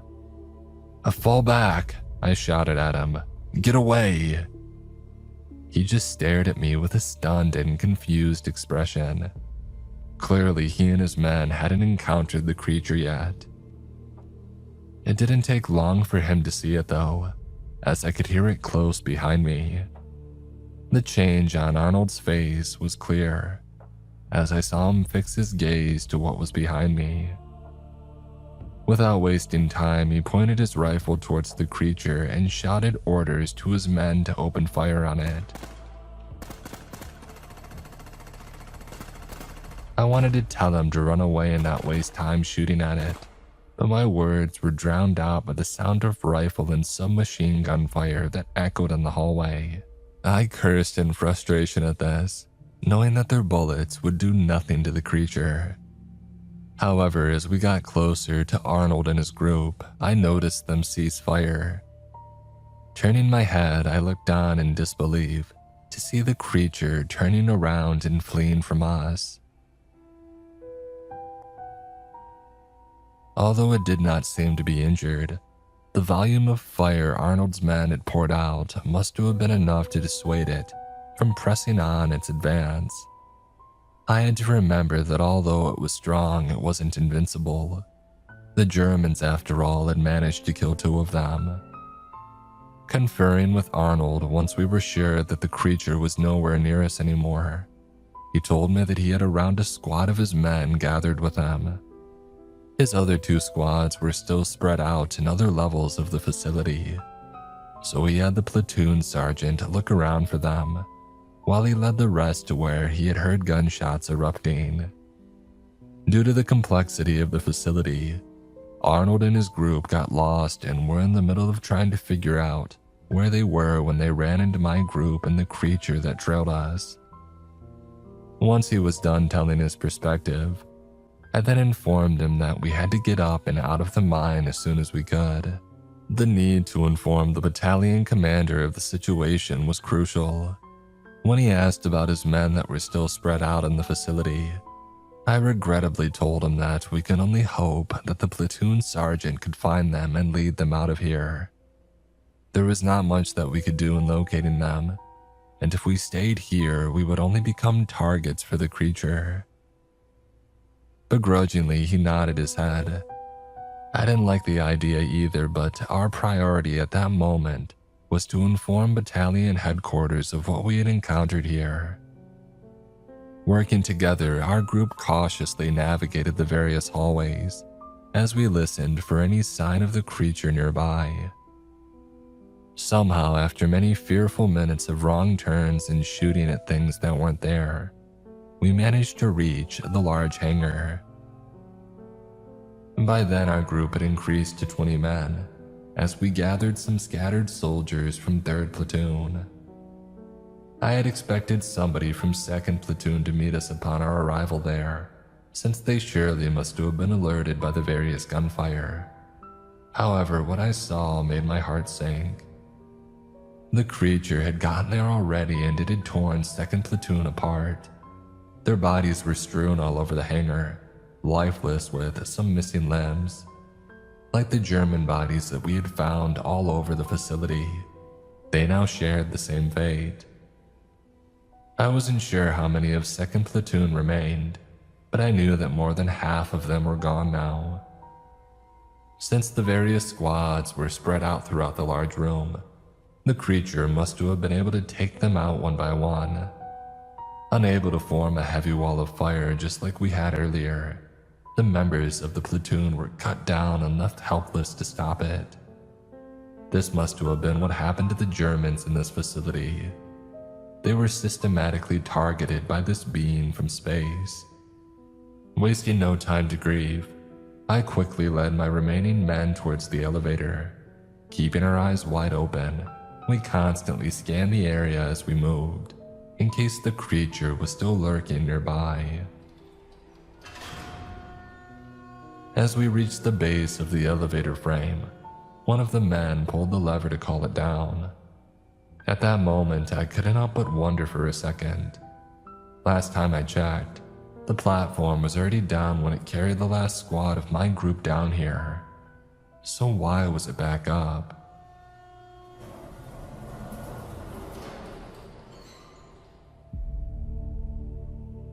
My question was quickly answered when I saw the open platform lower down with a creature standing on it. I wasn't sure if it was the same creature we encountered before or a second one that had been lurking outside the mine. Whichever it was, the fact that it was outside told me that it must have gone out to attack 1st Platoon and the Weapons Platoon, which were posted at the mine entrance. This only further demoralized me, as it meant that more of my men had been killed. Staring at the creature as it descended, I watched as it leapt out of the platform before it fully got down. Landing just behind us, the creature immediately stabbed one of its legs before we could even fire a shot. Its attack struck one shoulder and penetrated him right on the chest. As the creature pulled back its leg, the man fell to the ground, before laying flat as blood pooled around him. Letting loose our weaponry against it, we fired everything that we got at it.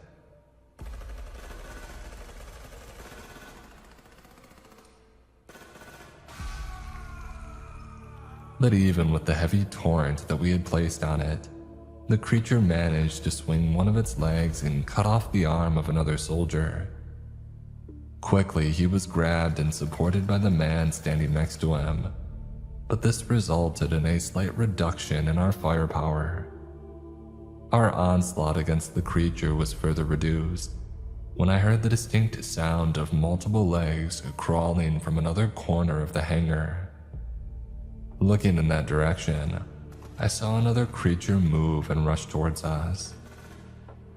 Both creatures were now present before us, and I was forced to divide our fire in order to deal with both of them.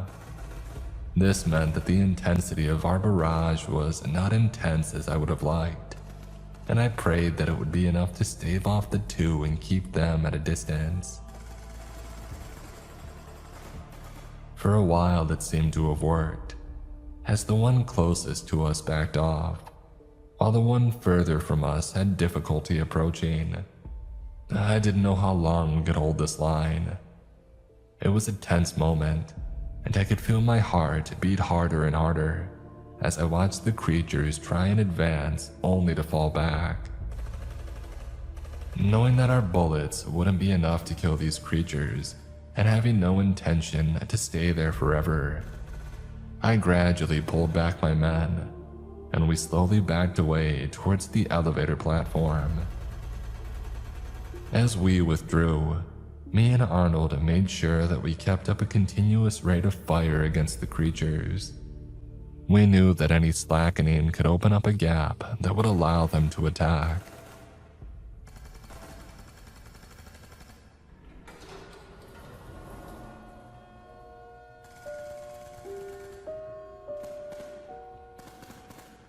Slowly but surely, we managed to get on the elevator and gradually rise up from the hangar.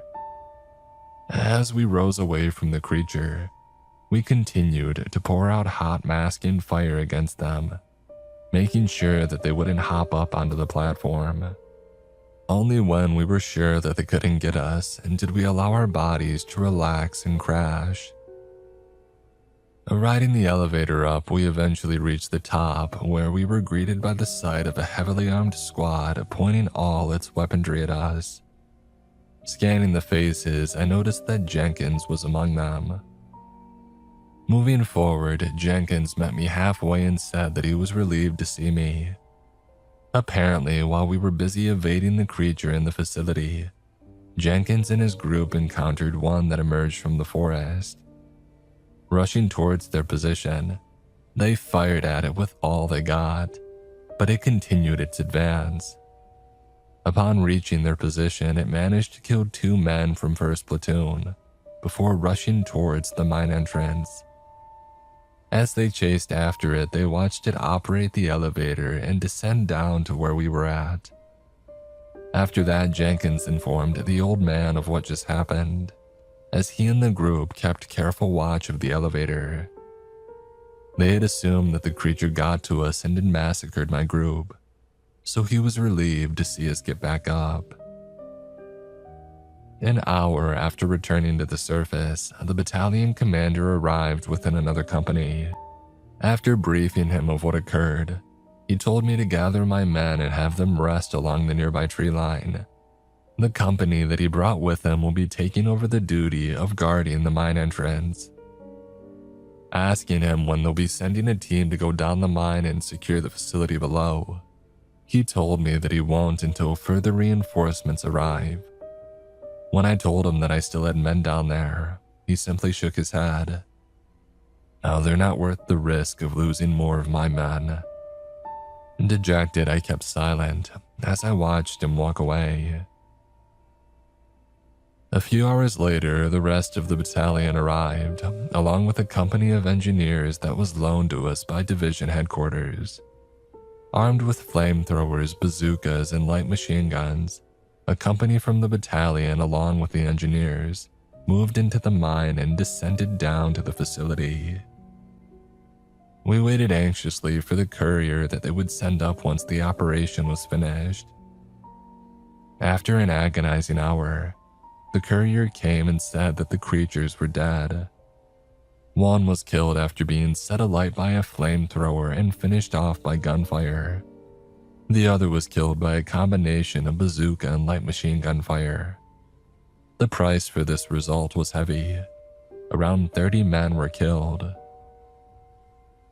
Later on, a new company was sent down to the facility to search for the missing men from my 2nd and 3rd platoons. They were found, but all were dead. For the next few days, we remained in the area, keeping the facility secured. And then 5 days after we had first entered the mine, 3 companies of military police arrived, along with officers from the Office of Strategic Services.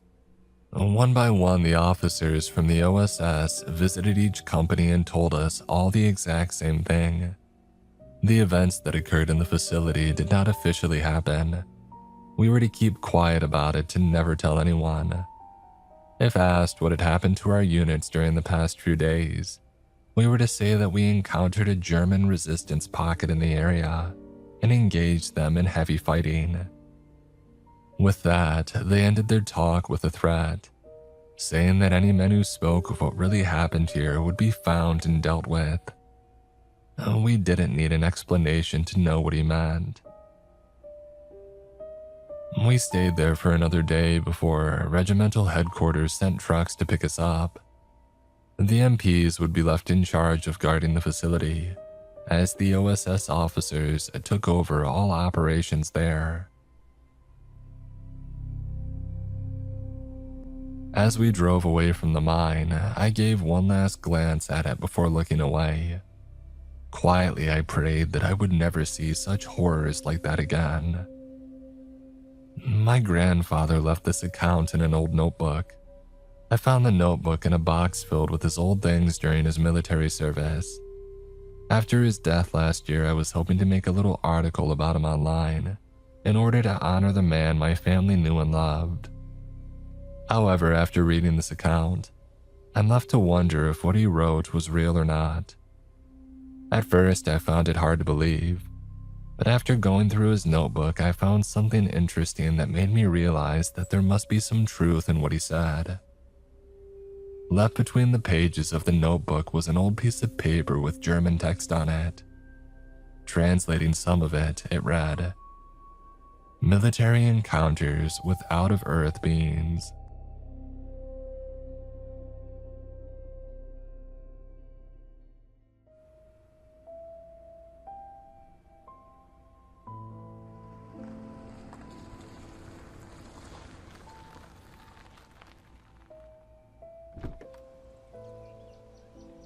I knew from the moment the car pulled into the Circle Drive that this place was different. Madame Charlotte's home for wayward children was a spectacular sight. The sprawling mansion lay deep within the forest, far from prying eyes. Despite the gnarled trees surrounding the property and the vines creeping up the siding of the house, it felt inviting, like a new start. Something that I, at only 9 years old, desperately needed. My driver sped away the moment that Madame Charlotte came to greet me. I flipped him the middle finger as he hightailed it down the dirt road. The jerk hadn't said one word to me the whole ride there. I was expecting to be reprimanded when I turned around. Maybe a slap on the wrist. Maybe well, that wasn't very ladylike, as my mother would have said. But instead of receiving a verbal lashing, I was shocked to find that Madame Charlotte was laughing. "Oh, I apologize," she said as her laughter died down. "That was very rude of me. Welcome, Liza. I am Charlotte Winterdown, the headmistress. The children and I have been very excited to make your acquaintance." I gazed up at her. Madame Charlotte was pale as a ghost with long silver hair that tapered off midway down her back. Her eyes were dark and her smile was thin, but it held a warmth that illuminated her features. Madame Charlotte was a good person. I didn't need to be a genius to see that. "Oh, it's getting quite late. I'll help you bring your bags inside. They look much too heavy for one little girl to carry on her own." "Thank you, Madame Charlotte. That stupid taxi driver didn't help at all." Madame Charlotte giggled and then picked up my largest suitcase. "Oh, Liza, I think you'll feel right at home here." We soon found ourselves standing in the foyer. A grand chandelier sparkled above us. I was enthralled by it. My parents had never been able to afford something so fancy. "Millicent, I know you're there. Come greet our newest resident," Madame Charlotte said, folding her arms. Soon, a girl with pallid skin and brown hair tied in braids emerged from around the corner. "I can't get anything past you," she replied with a frown. I stepped forward, extending a hand. The girl looked to be about my age. I was excited at the prospect of meeting a new friend. "Hi, my name's Liza. It's nice to meet you, Millicent." "That's Miss Millicent to you," she said, accepting my handshake and flashing me a grin. I couldn't help but notice her canines. They were abnormally long and looked sharp enough to pierce through metal. "Liza," Madame Charlotte said, "how old do you think Millicent is?" My age." She scoffed, and Madame Charlotte grinned. "Oh, she's 57 years old." My heart dropped. So this woman wouldn't be my first friend after all. "Oh, Millicent is my assistant," Madame Charlotte continued. "She helps with the administrative side of things. As a matter of fact, she handled most of your paperwork. She was instrumental in bringing you here." Madame Charlotte's smile seemed to light up the room. Millicent didn't look so pleased. "Oh, I was just doing my job, nothing more, nothing less. Now, if we're done with introductions, Robert is here to take your bags." A crash resounded from directly behind Millicent. She jumped. "Robert, what the hell? I told you not to bring that." Robert grunted. He held firmly to a luggage cart, his face portraying no emotion. I couldn't help but laugh. Robert turned to me, and it was then that I noticed how unsettling his appearance was. Half of Robert's face and one of his hands were light green. He was hunched over, and the smell of spoiled milk had wafted from his strangely colored flesh. He wore a vacant stare that told me that there were no thoughts rattling around in that head of his. "Madame Charlotte?" I said, trying to keep my voice low. "What happened to him?" "Oh, who, Robert?" she replied, loud enough that he definitely heard it. "This is a tragic tale, really. Robert is a zombie. Well, half of one. We believe that whoever he was acquainted with in his previous life was experimenting with a cure. It seems that they were successful and administered it to poor Robert here. It prevented the spread of the infection, but it left him like this. Now he's only capable of following simple commands and responding with guttural noises. He's lucky that we found him." "Yeah, real lucky this one," Millicent said, turning her nose up. "Rolled a 7 in the game of life." Robert didn't react. Instead, he released a slow, drawn-out fart. The stench was so putrid that it made my nose want to cry. "Oh, that is vile," Millicent gagged, covering her nose.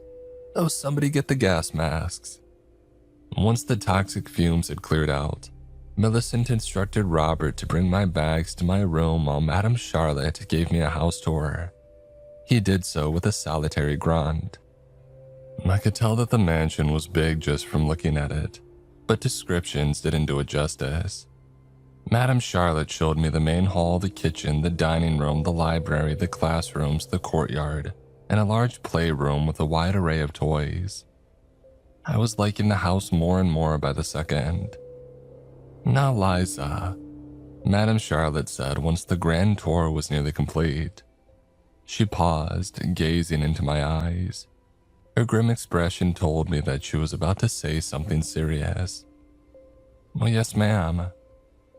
You are free to roam anywhere that we have toured today. All other parts of the house are off limits. I cannot stress this enough. You must heed my warning and not wander off. Do you understand?" Madame Charlotte's face took on a severity that felt foreign to me. The way that she had flipped from warm and welcoming to cold as ice sent a shiver up my spine. "Well, yes, I understand." "All right then," she said, her warm smile cracking the icy facade. "Let's show you to your room then, shall we?"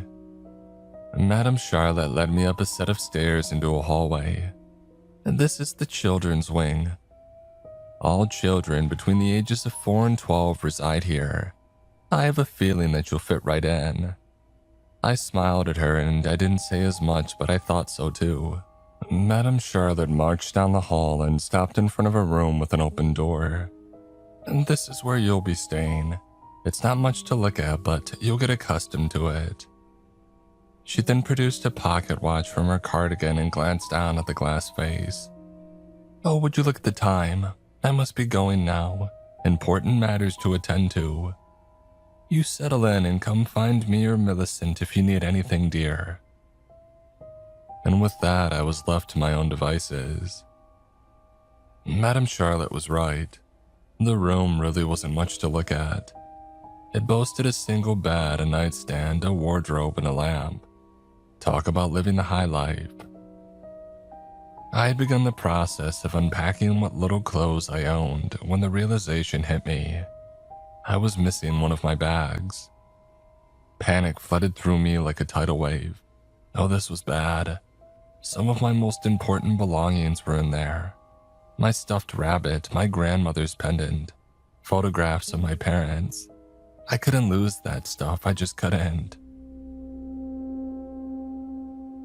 Before I could drive myself into a frenzy, a boy around my age appeared in the doorway. He had striking orange hair, vibrant eyes, and he wore a smile that told me that he was a troublemaker. "Hi there, I'm Azar. Is this yours?" Azar lugged my missing duffel bag from around the corner and plopped it onto the ground. "Oh, thank you, I was wondering where that went. Robert probably got confused and took it to the wrong room. It happens a lot." I grinned. That made perfect sense. Azar stood there twirling his hair. I wanted to shoo him away now that my bag was secured, but I didn't want to be rude. "So, what are you?" I cocked my head to the side. "You really have to ask. The hair all over my body should have been a dead giveaway." Azar rubbed the back of his neck. I didn't want to assume," he said, shuffling his feet. His eyes suddenly lit up. "Hey, you want to see a cool trick?" "Not really." "Okay, I'll show you." And despite my protest, Azar pointed to his feet.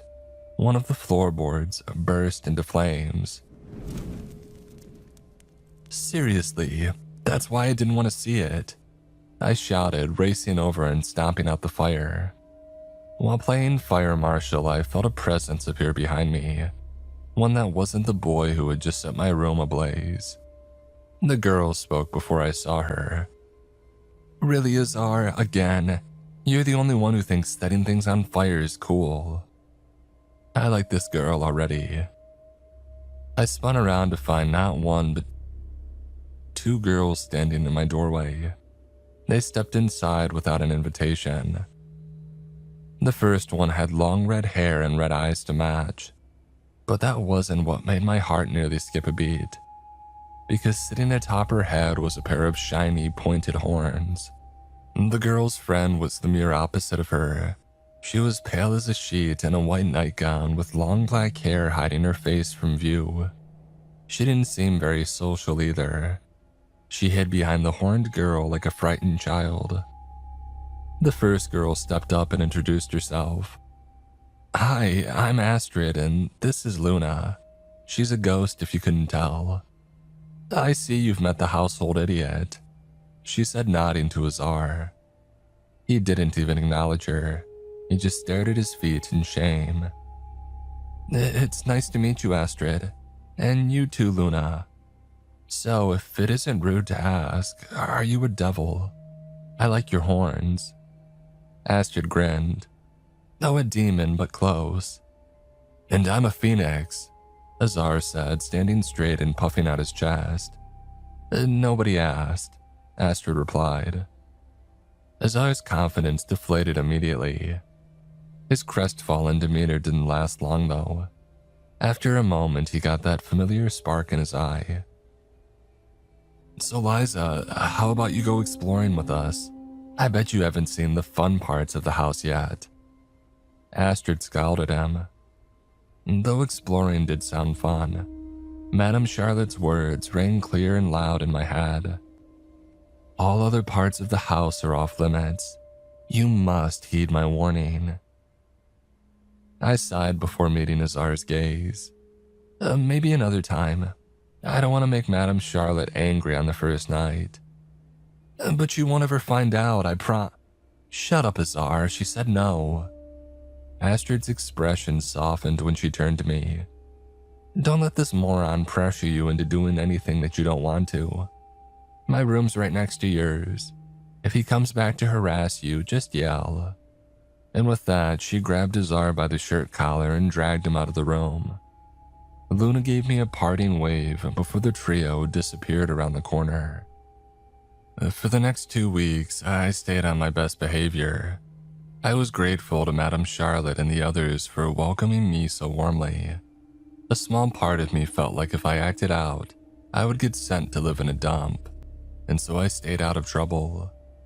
Until Azar visited me after lights out one night. Psst, Liza, are you awake? I yawned, pretending to be woken up. I am now. What do you want? Even in the darkness, I could see that mischievous passion in Azar's eyes. You want to go exploring? I paused. Truth be told, I did want to go exploring, but I wasn't about to tell him that. I don't know.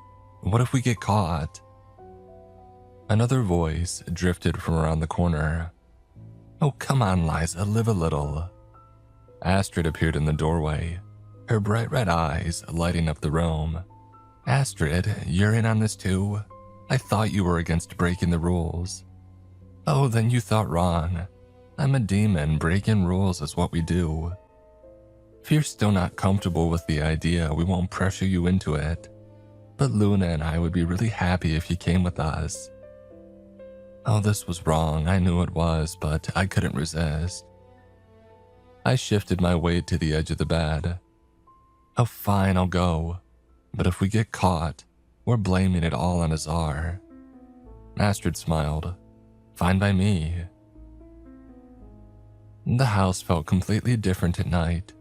The brightly lit hallways had turned to dark, endless corridors where shadows danced and trouble lurked around every corner. Azar led the charge. He seemed confident in where he was going. We managed to sneak past Madame Charlotte's office, through the teenager's wing, and into a hallway with doors on either side. This place was darker than the rest of the house, without any windows to let in the moonlight. I had to wait for my eyes to adjust. Here we are, Azar said, extending his arms. Oh, keep your voice down, Astrid spat, jabbing him in the ribs. Hey, that hurt. And where exactly is here? I interjected. All I could see were rows of doors extending into the darkness. They could have led to empty storage rooms for all I knew. The sea of doors, Astrid replied. Haven't you heard the rumors? I had overheard a couple of boys talking about doors in my lessons, but I hadn't thought anything of it at the time. I don't think so, I said. Whatever, Astrid continued, a smile inching across her lips. You're about to see for yourself. Azar did the honors, because of course he did.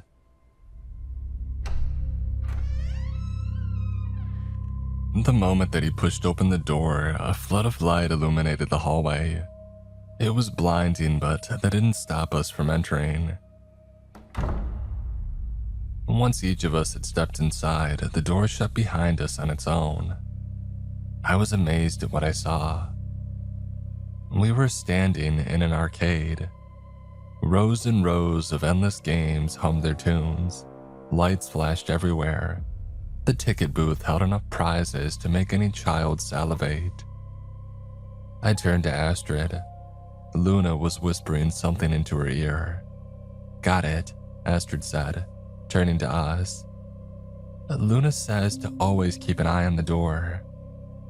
I gave her a thumbs up before Azar grabbed my arm and dragged me to a racing game. Play me, Liza. $1 says that I kick your ass. I glanced around. Astrid nodded. I turned to Azar and my lips melting into a smile. All right, you're on. A couple hours later, I was $10 richer and ready to get some shut-eye. "Oh, come on, Liza, just one more game," Azar whined. "Give me a chance to win it back, please. That's all the money that I have." "Nope, sorry," I said, heading over to the door where Astrid and Luna stood waiting.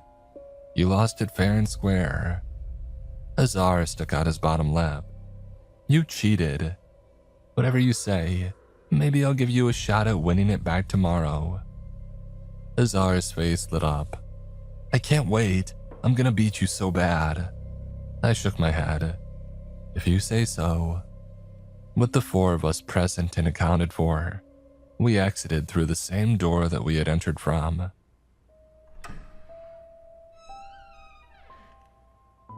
It hadn't dawned on me before, but in that moment it hit me.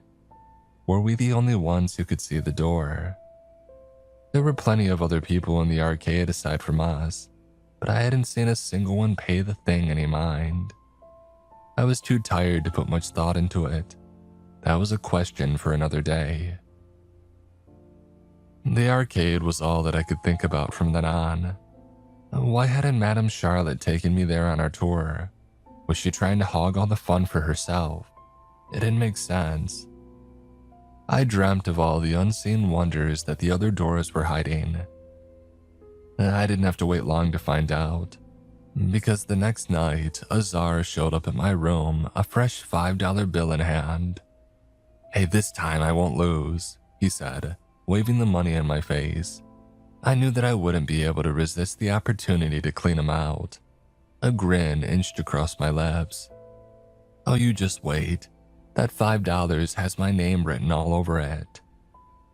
After picking up Astrid and Luna, we skulked through the house and back to the sea of doors. Azar walked confidently up to the maroon one with a scuffed handle. "This is the one that we went through last night, I'm sure of it." He pushed open the door and there was no arcade. Instead, we found ourselves staring at a public restroom. A chubby man with grease stains on his shirt and toilet paper hanging from his pants waddled into view. "What the hell, Azar? Close it now," Astrid shouted. Azar slammed the door shut, his cheeks flushing with color. "It was the right door, I swear." "Oh yeah?" Astrid said, hands on her hips. "Then why wasn't there an arcade in there?" Maybe we're hallucinating. Let me try again." Astrid didn't even get the chance to tell him off. Azar flung the door open. There was no arcade, but there wasn't a restroom either. This time when the door opened, we were assaulted by the sounds of the rainforest. Monkeys screeching, parrots squawking, and a tiger roaring in the distance. We stared at each other gobsmacked. I understood it then. Chances of finding that arcade were slim to none. Azar shut the door, silence permeating through the hallway. "What should we do?" I asked, studying Astrid's face for an answer. I don't know." Luna whispered something into Astrid's ear. She nodded her head in response. "Luna said that we should go back." Azar's face dropped. "No, we can find it again. We just have to keep trying." He opened the door to reveal an office space. Then there was a moon-like landscape. The third time he opened it, the door revealed a meadow full of sunshine, rainbows, and puppies. Lots of puppies. Azar nearly closed the door again, but I stopped him. "Wait, you can keep your $5. This one looks fun." Astrid looked at the puppies and then turned to Luna, who nodded. "Yeah, let's explore this one. Come on, Azar. Don't you want to play with them?"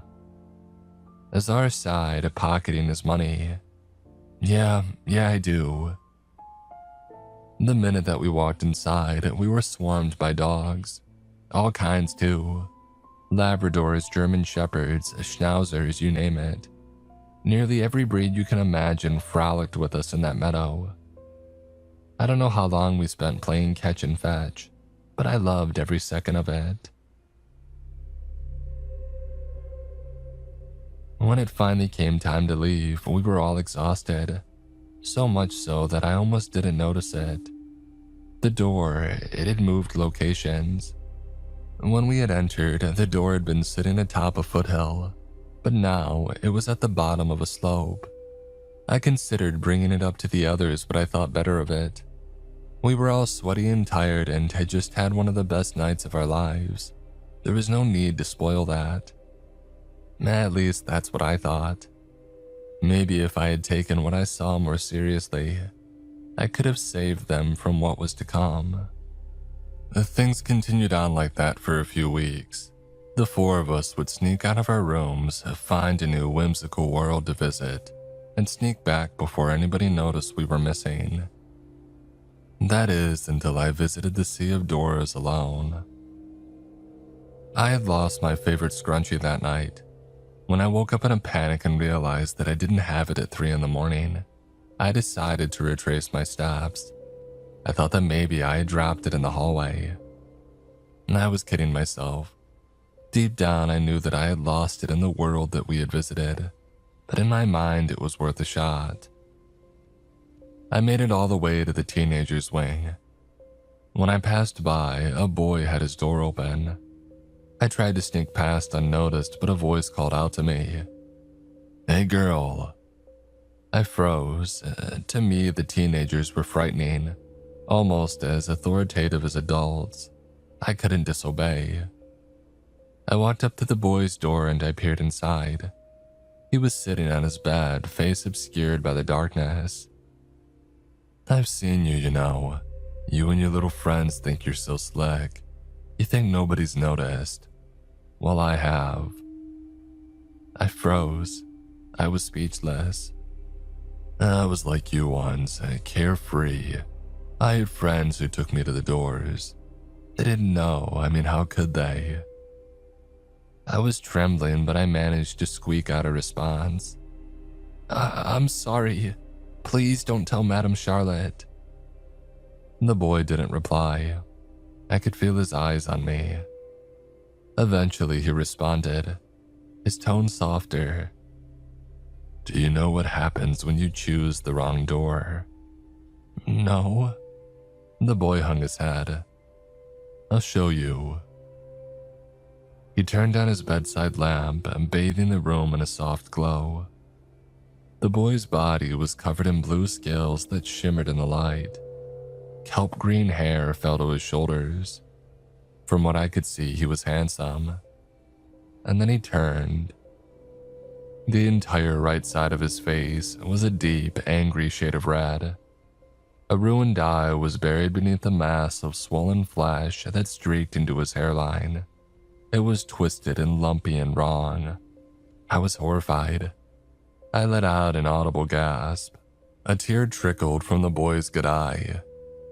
The thing that did this to me is still out there, still behind one of those doors. You have to stop going there before it's too late. I couldn't find the words to reply. Instead, I did the cowardly thing. I ran away. I ran and ran until I made it all the way back to my room, and then I threw myself in bed and I hid under the covers. I didn't get a wink of sleep for the rest of the night. The next day, I couldn't get the interaction out of my head. Had the boy been telling the truth, or had he been trying to scare me? I couldn't think straight. I was on edge during lessons. After class let out, Astrid came up to me. "Liza, are you okay? You don't look so good." I let out a breath. I watched the rest of the kids file out of the classroom, leaving just me and her. "Astrid, I think we should stop, you know." I couldn't say too much. Our instructor was acting preoccupied, but I knew that he was listening. Before Astrid could respond, somebody knocked on the open door. We turned to find Millicent standing in the doorway. "Morning, Mr. C. Mind if I take these two for a second?" Mr. Carter smiled. "Perfect timing. Class just let out." Astrid and I gave each other a nervous glance. We knew that whatever this was about, it couldn't be good. Millicent didn't say a word to us the entire way. The silence was eating me alive. Did she know? Once we had arrived at Madame Charlotte's office, I had my answer. Azar and Luna were seated in adjacent chairs. Madame Charlotte stood behind her desk with Millicent at attention by her side. I had never seen a more frightening look on her face. Astrid, Liza, take a seat. We followed orders, our heads hung low. I take it each of you knows why you've been summoned here. No one moved except for Azar. My heart dropped when he raised his hand. Is it because I stole $5 from Kenny? I had to resist the urge to facepalm myself. No, Azar, you are not here because you stole money from Kenneth, but we will address that after the fact, young man. Azar frowned and I shook my head. Astrid was right. He was an idiot. Madame Charlotte continued. You have been gathered here because a little birdie told me that you've been breaking the rules, exploring parts of the house that are off limits. It immediately clicked. The boy from the night before. He had told on us. Madame Charlotte surveyed each of our faces. I felt so ashamed. I could have burst into tears right then and there. Not only that, but I'm told that you've been visiting the doors after hours. Is that correct? I glanced at Astrid. She nodded her head, and the rest of us followed suit.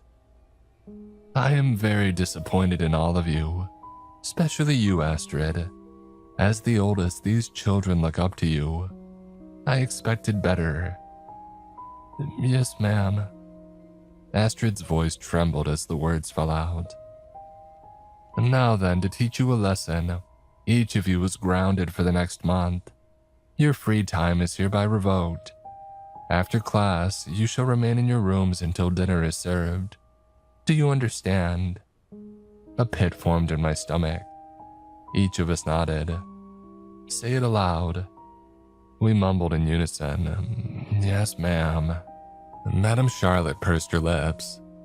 Millicent will stand guard in the children's wing overnight until your punishment is lifted.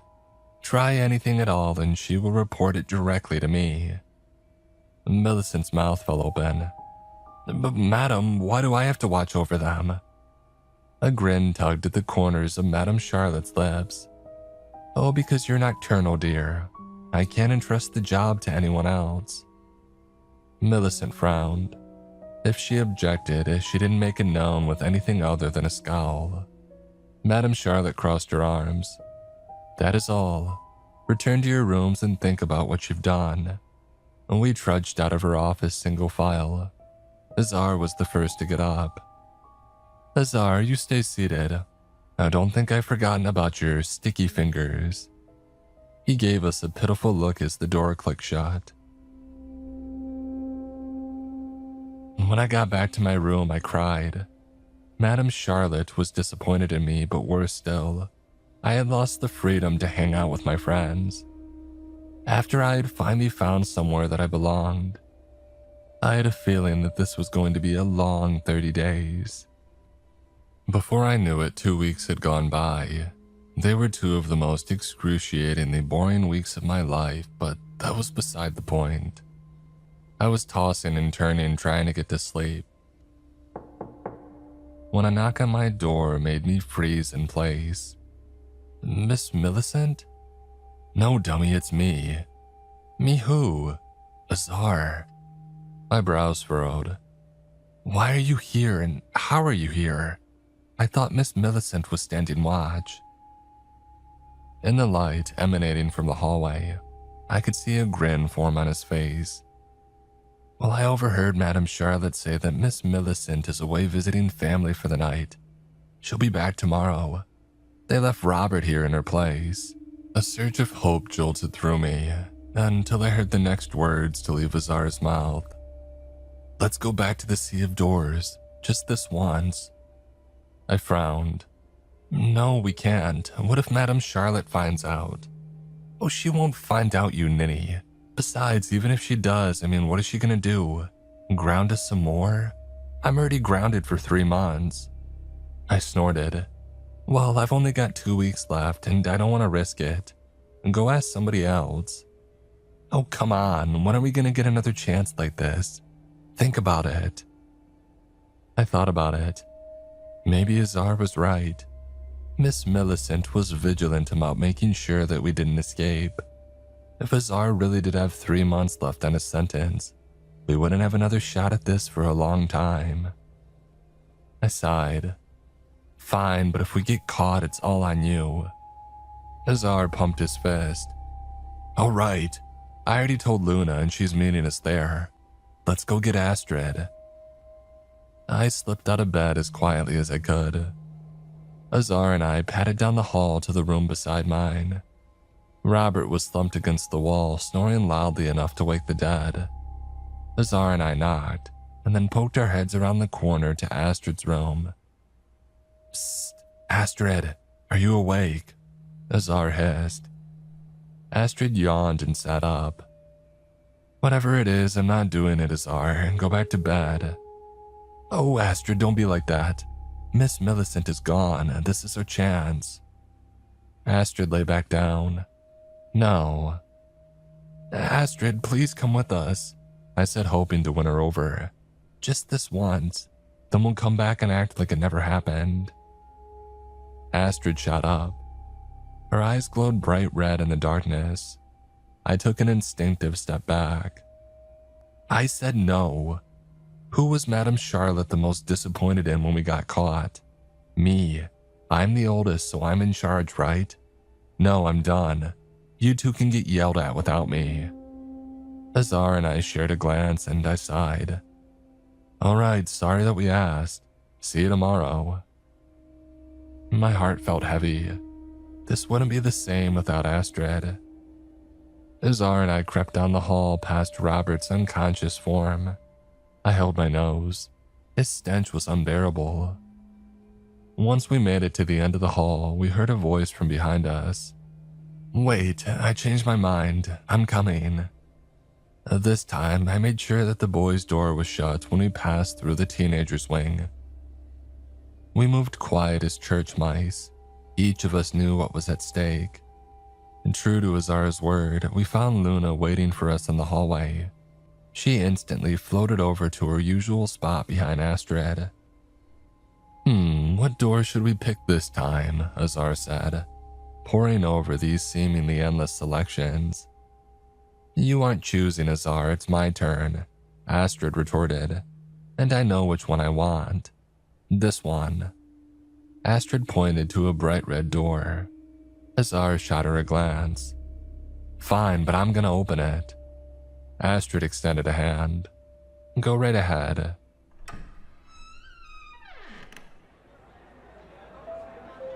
The moment that Azar pushed the door open, I knew that Astrid had made the right choice.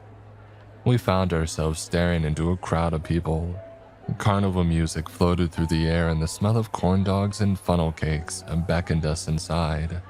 Azar grinned. He held up a $5 bill. And Kenny should really watch his wallet closer. I bet I can beat you at the ring toss. I smiled. You're going down. We raced around the carnival having the time of our lives. I beat Azar at the ring toss, obviously, and then we lost ourselves in the endless games and rides. At one point, I noted that the door had moved from its original position. It didn't worry me as much as it should have. We would find it when we were ready.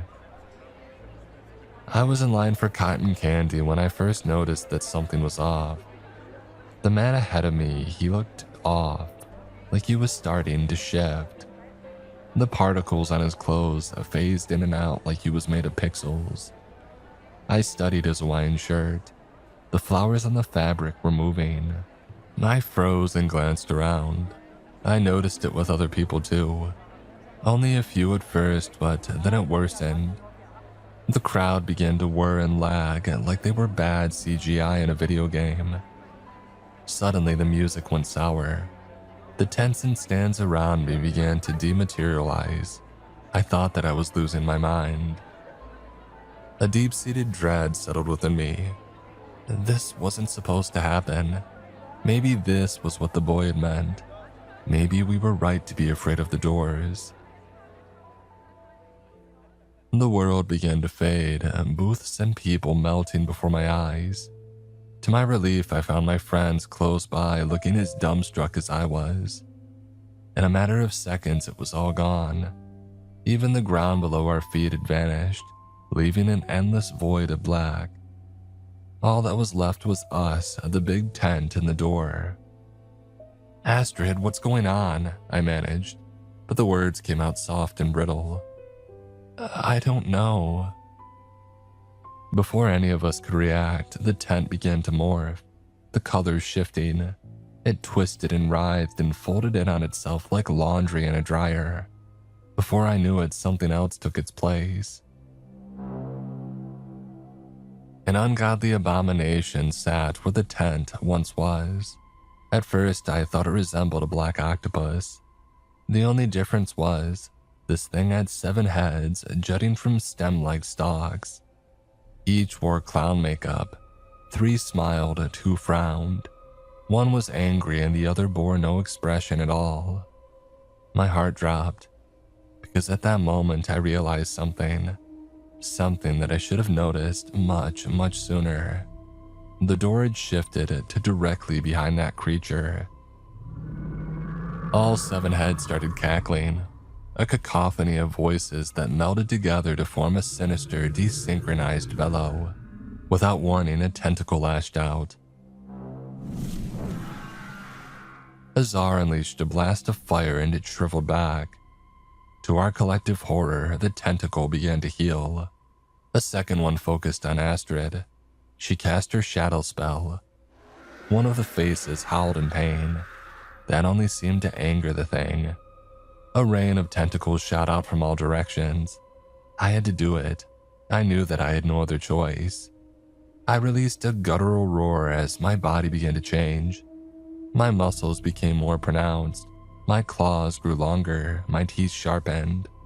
I could feel the sudden burst of rage coursing through me. Azar's eyes grew wide. "I thought you needed a full moon to do that," he said. "Nope, just a myth," I replied, swiping a tentacle away. "And I thought you were supposed to be a bird." Azar grinned as he shot off more flames. "Yeah, fair enough." The tentacles just kept coming, one after another, overwhelming us with their numbers. No matter how hard we fought, we couldn't seem to gain an advantage. If this came down to a battle of attrition, we were going to lose. Just when I thought it couldn't get any worse, one of the heads spoke. "I know what you did." My blood turned to ice. A smiling face repeated the words in a sing-song voice. "I know what you did." Soon the others joined in unison. "I know what you did." "Stop it, just stop," I yelled, slashing harder at the oncoming tentacles. The heads continued one after another.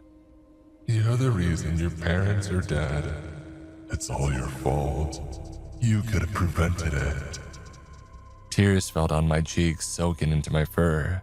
"Stop it, stop it, stop it, please." But the voices kept going. "You knew where your father kept the gun. You could have saved them, but you ran and hid like a coward. They're dead because of you." I couldn't contain my emotions any longer. I unleashed a roar and a flurry of slashes, battering back the tentacles. I fought in a blind rage, biting, slashing, and slicing up the slimy appendages until I was surrounded by blood and severed flesh. But it was no use. The thing was healing too fast. My heart sank. That boy had been right. We were going to die here. Out of the corner of my eye, I saw Luna whispering something into Astrid's ear. Astrid nodded her head and her face hardened. "Liza, Azar, listen up. Luna is going to use her curse and we have one shot at this. When I say so, run for the door as fast as you can." The heads responded. It won't work. You're going to fail. Don't even try it. Astrid waited for a beat. Now, she shouted, sprinting for the door. The three of us followed behind her. The faces screamed in agony, some unseen force causing them intense anguish. We ran like the wind, dodging flailing tentacles left and right. Luna was the first to reach the door, followed by me and then Astrid. I should have felt relieved when I made it back to that familiar hallway, but I didn't. Madame Charlotte stood before us. She didn't look angry, just concerned, urging each of us through. Azar was the slowest runner. Luna's curse had almost completely worn off by the time that he came close to the exit. He was almost there, a mere feet away. He made one final lunge at diving to safety, but he didn't make it. A tentacle wrapped around his leg and pulled him to the ground. Dread crashed over me like a tidal wave. This couldn't be happening. Madame Charlotte moved me aside. "Children, cover your ears." We did as we were told. Madame Charlotte unleashed a deafening wail. It was so loud that it shook the walls. The beast writhed in pain. Her attack had worked, and the thing let go of Azar. I smiled through the agonizing sound. He was going to make it. He was going to be okay. The beast flailed, its limbs swinging wildly. With one rogue motion, a tentacle had slapped the door and slammed it shut.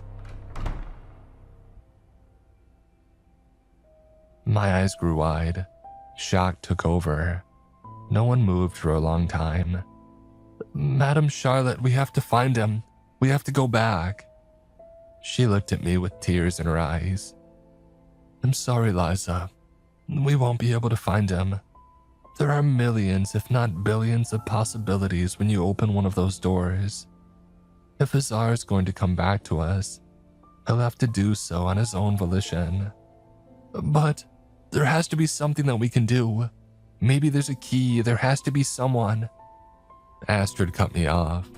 She stared ahead, a cold, stony look in her eyes. "Liza, just stop. We can't help him now. Azar will make it back. I know that he will." Her words hung in the air. Everything went quiet once again. Azar didn't come back that night.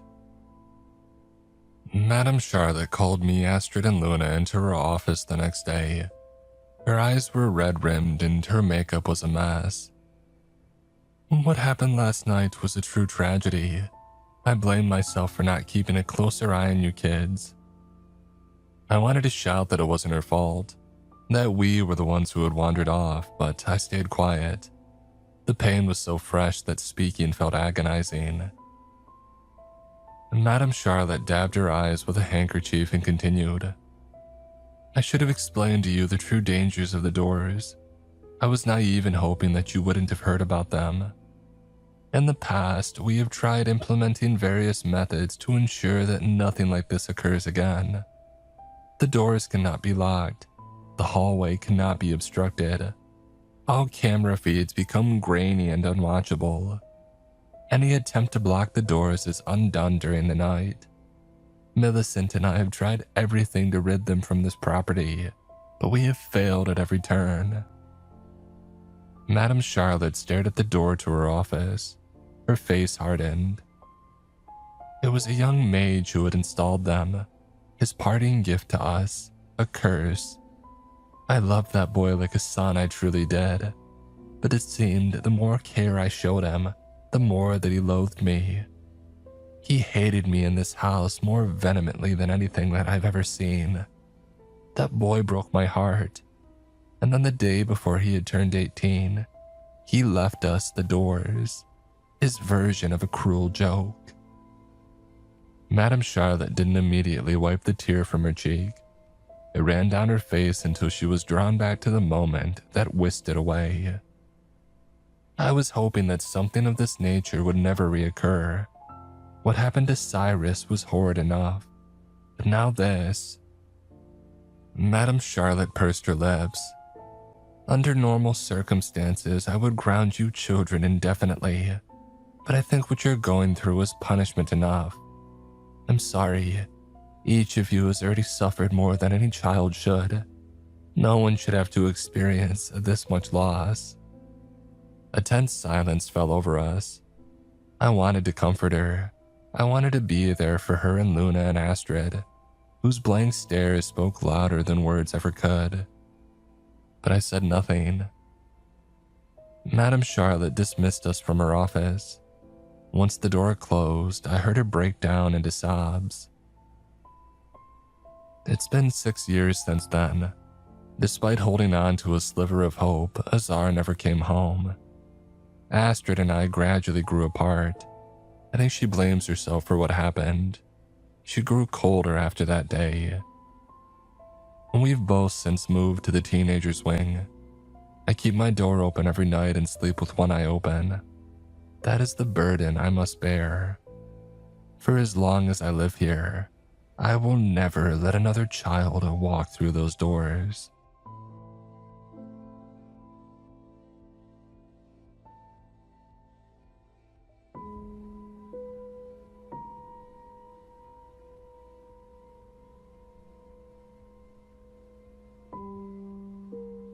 I was headhunted while working as a theoretical physicist for NASA, believe it or not.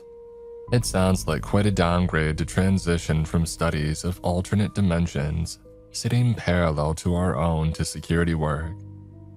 That was what I told the man on the other end of the phone, who called himself Harold Kingston. "Oh, it pays well," he told me. "It may well, but I'm just a little confused," I said. "I don't understand why on earth you would be looking to hire a theoretical physicist for the role of a security guard." "Well, that's just it, Dr. Holden. It's not a security guard vacancy per se. It's a role specifically for an academic of your talents and expertise, though we would have to discuss that in person. There are classified details which cannot be discussed over the phone. That would most certainly make the role far clearer to you. I would like to arrange an appointment for you to meet my colleague, Dr. Thompson, and me." "Oh, I'm not sure," I said. I was starting to entertain the idea a little more, now that I understood Mr. Kingston hadn't mistakenly phoned me up. It had been intentional. His organization had need of physicists. They had need of experts in all manner of research fields, apparently. But I wasn't too keen on leaving my career behind for an opportunity that still seems so vague. "The salary is triple what you're currently earning," Mr. Kingston added. I laughed. "You know how much I make?" "Well, of course, I handpicked you." I wasn't sure why that set me on edge, as I understood the concept of headhunting already. But something about the tone of Kingston's voice didn't sit well with my gut at all. "Is this a legitimate opportunity?" I asked. "Triple my salary, it sounds too good to be true." "Dye Solutions is a government-funded organization, Dr. Holden. And believe me when I tell you that the American government is extremely invested in the work that we're doing." He paused. "If you simply meet us for an appointment, you'll see all of this for yourself." Triple my salary. I told myself that I would be a fool to not at least meet the man and hear what he had to say. He forwarded the details to my email and I went to the specified location. Seeing the building in person did slow my rapid heartbeat, at least somewhat closer to a normal rate. It was not some back alley warehouse, but a multi-floored and glass-paned building.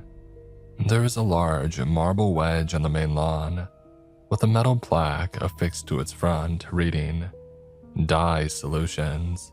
I started to feel quite giddy as I went inside, and dreaming of the way in which a tripled salary taking me well into 6 figures could entirely transform my life. I didn't stop to think on what I would be doing. I just assumed it would be the same work that I had been performing for NASA.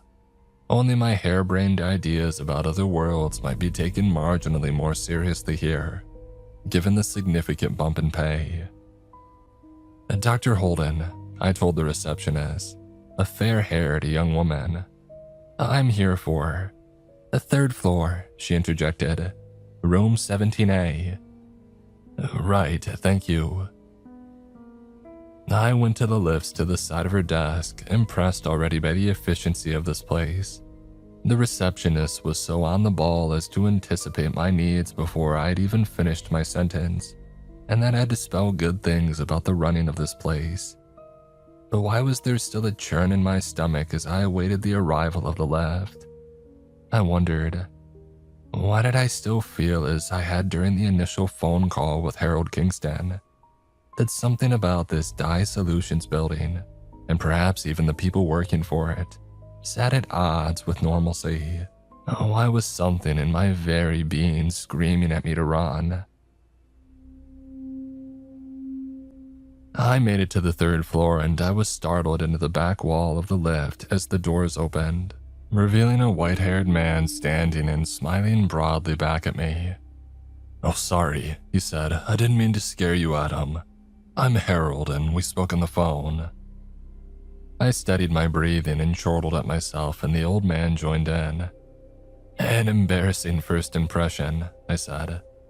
"Oh, not at all. In fact, it might be better to get it all out of your system now." My smile faded as I exited the lift and followed the old man up the hallway. And get it all out of my system, what did he mean by that? Kingston opened the door to 17A, and he sat me at a table opposite a middle-aged woman with the beginnings of gray hair whom he sat beside. "This is Dr. Elise Thompson. I mentioned her over the phone." Elise stuck out a hand and smiled as I took it. "Pleasure to meet you, Dr. Holden. I'm looking forward to us working together in the facility." "And the facility?" I asked. "Oh, the facility will be your workspace," Kingston answered. "You'll be providing security solutions for Elise and the other members of your team, based on your findings." "My findings?" "Oh yes, we've been reading through your papers on other dimensions over the past few years. Fascinating work, Dr. Holden. Genius work, dare I say. You ought to feel quite accomplished." I scoffed. "What, working for peanuts as a glorified grunt in a cramped office?" "Yes, well, NASA didn't appreciate your talents, but we will if you choose to work for us." I must admit the salary certainly suggests that I would be appreciated. More appreciated, at least. But I'm still confused about the nature of the job opportunity. I'll be providing security solutions based on my expertise in the field of alternate realities. And that just sounds like nonsense, if you'll forgive me for saying so. Kingston and Elise chuckled. "Oh, I forgive you," he said. "It sounded like nonsense to me too when I first joined the organization 20 years ago. They told me all about the facility, but I believed none of it until I saw the place for myself. I'm going to need you to do the same, Adam. I'm going to need you to suspend your disbelief." I shrugged. "I'm an open-minded man. Clearly, you've read my papers, so that should come as no surprise to you." Kingston smiled more broadly and then looked to Elise. "I told you this was the right man for the position." "Well, let's give Dr. Holden the chance to decide that for himself, shall we?" Elise asked. "Go on, sir, give him the lay of the land." "The facility," began Kingston, pausing to inhale, "is another world. It sits parallel to ours. It is the type of dimension about which you have theorized for your entire career, Dr. Holden. It is real, and I want you to help study this place, bring some reason to the madness, and in turn perhaps help to protect your colleagues who are working down there." I paused for a moment. I measured my response. I could see from the faces looking back at me that Kingston and Elise were nervously awaiting my ridicule. But I didn't laugh or scoff or call them liars. And it wasn't just the staggeringly high salary that prevented me from doing so. It was logic. If they were lying, I would find out soon enough. Why go to all this trouble to intentionally tell a lie? What could they possibly gain from it? I had little money. I suppose even my middle-aged body had somewhat decent organs that these two might hack out of me and sell on the black market. But this was all too elaborate an operation to be a scam. I believed what they were telling me. I knew that much. But it didn't, of course, mean that they were right. I decided that was perhaps why they had sought me out. Perhaps I was here to crush their dreams and tell them that they had not, in fact, discovered a parallel reality. I had theorized about such things, based on studies on particles that defied current understandings of physics. But I had dealt with so many naysayers over the years that I barely believed in the concept of other worlds myself. Still though, I couldn't miss out on the opportunity of at least securing a decent salary for myself, working for this government-funded agency before it no doubt imploded, once senators in Congress realized there was no merit to funding a fantasy. "Are you saying that I had the job? Should I accept now?" I asked. "I am," Kingston answered. "And how soon will I see this facility?" The old man pushed a piece of paper across the desk. "As soon as you sign this," he said. And before me on the surface lay a strangely sparse NDA. It was far too limited in its number of clauses, and those clauses were worded in vaguely threatening ways, suggesting that whistleblowing would be the very last thing that I would ever do with my life. It was another red flag atop the many, many other red flags since I had first taken the phone call from Harold Kingston less than a week earlier. But I was a foolish man in his late 30s, thinking only of the sickeningly high salary and the life of finery that awaited me should I play my cards right and stretch out this work opportunity as long as was feasible. But first, I would have to play along and pretend to be impressed by whatever nonsensical evidence of a parallel universe that Dye Solutions had found and called the facility. Harold and Elise got up and led me out of the room, and I was driven madder by curiosity than I ever had been by any other scientific or personal endeavor in my life. These two had insisted that I would essentially be working security, and I had laughed at the notion. They hadn't. "Am I not a little overqualified for a security role?" I asked. "No," answered Kingston. "Not for this kind of security work. I told you, Dr. Holden, you're going to be doing more than watching surveillance footage. You're going to become the expert on the facility. We'll give you the knowledge and experience that we've spent years building, and you're going to give us your mind in return. You're here for your expertise. You'll be conducting experiments on a daily basis to ensure the safety of our teams in the various areas of the facility that we've mapped out over the past 22 years. I still don't really understand the facility that I'm supposed to be guarding," I said. "How does my expertise come into play here?" "Oh, I suppose the word facility might be throwing you off." Kingston led us to the lift and pressed the button, and we waited quietly for a few moments. "You'll understand when you see it for yourself," said Elise. "And that is where you're taking me now, right?" "It is." I smiled. "It's just a relief to know that I got the job." "No, you were never at risk of failing the interview, Dr. Holden. Whether you got the job was always in your hands. Now you've signed the NDA, that's it. You work for us here at Dye Solutions."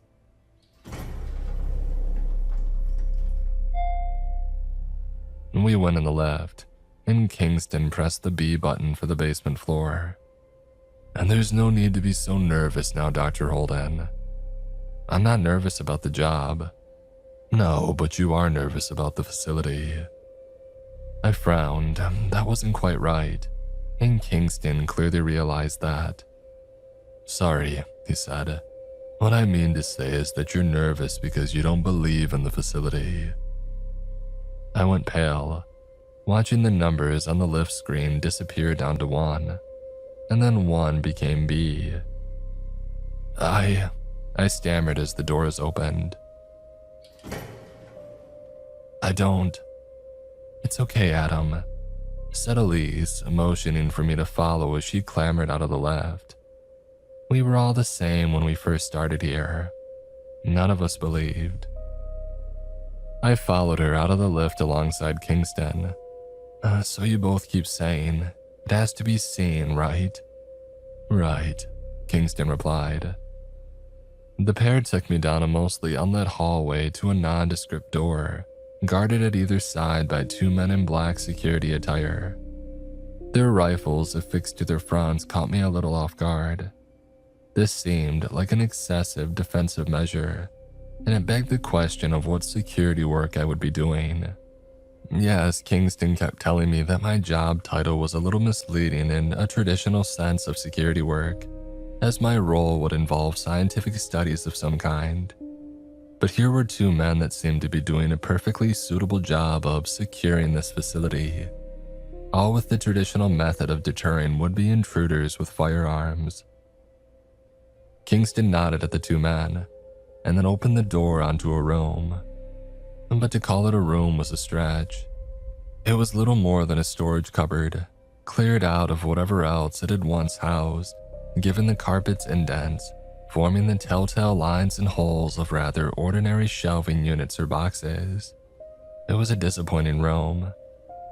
There was nothing in there, and I almost wanted to ask whether this whole thing had been a joke all along. But I was no moron, and I didn't want to lose out on such a well-paid opportunity. This was still the initiation phase of my employment, and I feared that stepping out of line in any way might still lose me the job, no matter what they said about it already being mine. I was almost certain that this had to be some manner of test. Obviously, a cleared-out cupboard was not the facility that they had kept discussing. It clearly wasn't the space that I would be guarding, as the job was being performed perfectly well by those two men on either side of the open door into it. But if two men were really needed to look after a tiny empty cupboard, then that dampened my hopes for Dye Solutions being a reputable organization, and it certainly did not bode well for the facility being an interesting place. But then Kingston marched ahead of Elise and me, striding towards the far wall of the storage cupboard. It took him only 2 steps to cross the entire room, and then he was gone. Gone. He had vanished before my eyes. I let out a scream as I came to terms with what I had witnessed, and Elise held my shoulder and tried to settle me. "It's okay," she said. "It's okay, just walk through the wall. I'll be right behind you, it's safe." I spent a minute or so collecting my breathing, and Elise did pressure me again. She stood there silently holding my shoulder as if to steady my footing and stop me from collapsing. She was absolutely giving me a moment, no doubt about that. She had once stood in that exact same position, perhaps having a panic attack much like my own as she came to terms with the fear gripping her entire body and mind. And she and I certainly couldn't be the only ones to find ourselves in this predicament. Kingston had been there too by the sounds of it. He had mentioned other colleagues in the facility. The facility. Was that what lay behind the wall? I hated myself for that pondering question, because it meant that I was coming to terms with something that ought to have been impossible. A man walking through a wall. And then I thought of what Kingston had said about the facility being another world. Dye Solutions was looking for the best of the best in all scientific fields. They were looking for theoretical physicists such as me. They were dealing with a realm of science beyond public understanding. Whatever I had just witnessed was not a feat of magic, but a science problem of some kind. It wasn't impossible. I just didn't understand it yet. Maybe it had something to do with parallel realities, or maybe it didn't. But either way, I had been brought here to find out. The staggeringly high salary made sense. I summoned a deep breath and walked forwards. Passing through the wall felt like breaking a pool's surface. It was the only proof I had that this wall was not some holographic trickery, set up by my new Dye Solutions colleagues to play a practical joke on the new hire. Of course, I still told myself that there could be a hoax or a scam at play, even if I hadn't quite pieced it together yet. But what I saw on the other side of that wall put all my doubts to bed. Ahead of me stood Harold Kingston in an endless hallway. Whether it was truly endless or not remains an unanswered mystery to this day, but I knew the distant horizon was a pinprick, where the walls and ceiling and carpet met at a center point. This hallway stretched for miles. I was sure of it, and that surely ruled out this all being some elaborate hoax, for I couldn't see why the government would fund Dye Solutions to dedicate so much time and so many resources to building a gargantuan underground place. Yet somebody clearly had built it. This place. This strange place. "Welcome to the facility," Kingston said. Dr. Elise Thompson emerged at my side, having slipped through the wall behind me. "Hurts your eyes, doesn't it?" she asked meekly, having lost all the confidence that she had in our conversation on the other side of the wall. You'll get used to it." "It hurts my ears more," I said. "What is that noise?" An obnoxious buzz came from all around. It seemed to ooze from the far distance of this infinite hallway, stretching far past the outer limits of the Dye Solutions building, ridding me of the notion that this was all some elaborate physics trick. But it also oozed from the odious yellow wallpaper at either side of the hallway patterned with arrows, and it oozed from the similar yellow carpet below our feet, with a sour smell and an eclipse of moss swelling in the air around a clump that they had chewed out. But Kingston's thumb jabbed up at the fluorescent lights wedged into the gray ceiling tiles overhead, and humming like 1,000 shrieking bees, it certainly seemed that the buzz was coming from them. For the shrieking sound poured the loudest out of each ceiling light that we walked beneath, but the sound was coming from all around. It was oozing out of junctions that we passed on our left and right, spilling out into other rooms and equally infinite corridors. There were things in the depths of this place, the facility creating the awful noise, I realized. I wanted to tell Kingston that I was talking about more than the shrill sound from the fluorescents. I was talking about the all-encompassing wall of sound, like untold people screaming from all directions of this ceaseless place. But I was too afraid of his answer, because I was sure nothing in this place would make sense, and it was why I was so sure that Dye Solutions had not built it. The absurdist architecture of the facility was enough to drive me to near lunacy within minutes. We turned left and right and left again, down maddening hallways of walls standing at odd angles to one another, and strange ceilings that tilted precariously to one side, and even a cupboard built into the floor at one point. There came a muffled sound from beneath it, and I came to a stop before it, staring down at the wooden doorway built into the carpet. Its doorknob rattled and I jolted backwards. "Move," said Kingston. "Now." I didn't need to be told twice, and judging by how hurriedly Elise and Harold pushed downwards, this was again no joke. We scurried down more lefts and rights until I was sure that I wouldn't be able to find my way back without them. But I was just glad to be away from that horrid cupboard in the floor, and whatever thing lay in wait on the other side of it, rattling its handle and praying for somebody to let it out to the other side. It. I don't know why I was thinking of it as an it. I don't know why I was thinking of the facility as some other world. It seems insane that I should have bought Kingston's story at face value, doesn't it? But you weren't in that place. You didn't feel it. There was something wrong with it. And I started to consider as we worked our way into its yellow depths that the facility had not been built at all. Sure, it had the appearance of the back rooms of some dated inner-city office, missing on the appropriate desks, computers, shelving units, and other corporate furnishings. But it wasn't a place that made sense. Even if one were to overlook the absurd interior design, it was impossible to overlook the sheer scale of the place. It was too big. Not just too big for dye solutions to have built, it was too big for anyone to have built. And as the air started to feel hot and heavy upon my skin, I asked whether we ought to be wearing protective gear in this place. "Oh no, we're fine," Kingston said with a chuckle, and then he gave me an awful smile, much as he had when we stepped out of the lift, while Elise gave me one that seemed far more human and grounded. I had the sense that she hadn't been working here too long, in the grand scheme of the facility's history, and I wondered whether people working in this place as long as Kingston might be driven similarly mad. We passed down one final corridor with fluorescent lights and ceiling tiles built into its floor, and carpet built into its ceiling, and then we exited into a large room.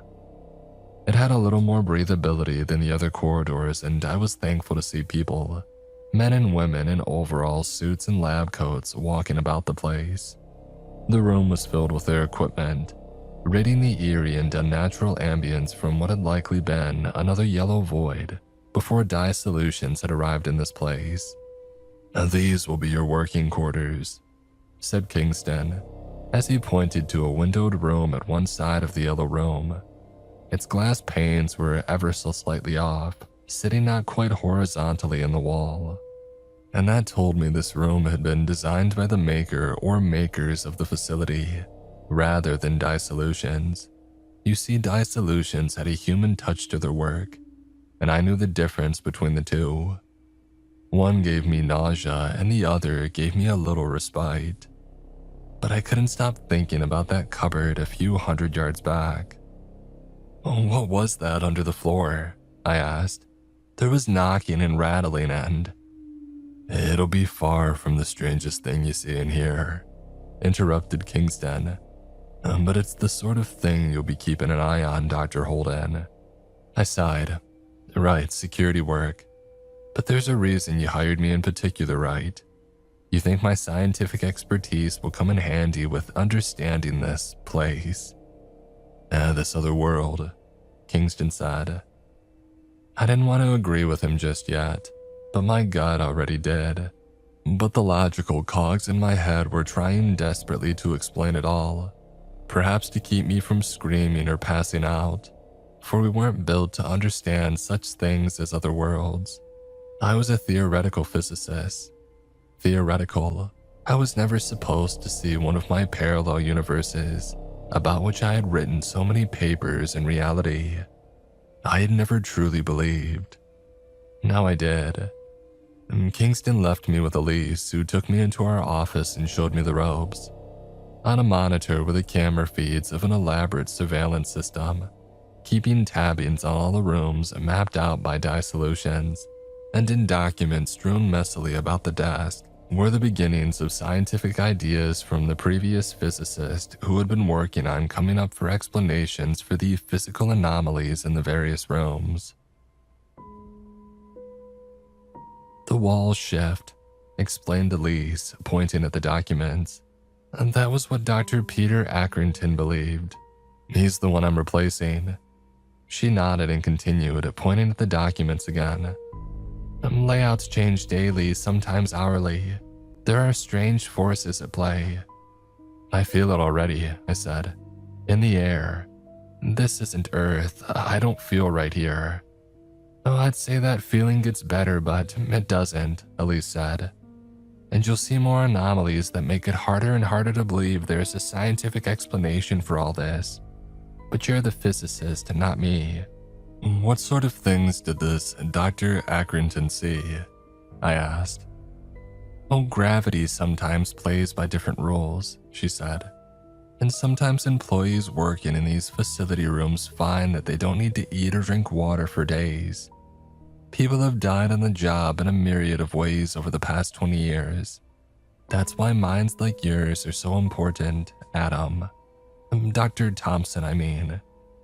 The previous man in your role, Accrington, thought that there must be some explanation for all this, and spent years trying to make sense of it all, as he thought we could do a better job of protecting the team if we could learn to predict this, while unpredictable plays. He always said we needed more minds that could make sense of these unearthly laws of physics. He was getting close to an answer, he claimed. But Elise paused. He went missing while exploring a room in the northeast wing. It's an expanse of holes and a carpeted floor leading to black pits that, well, it might harbor all sorts of horrors. My eyes widened. He fell down one of them. He died on the job.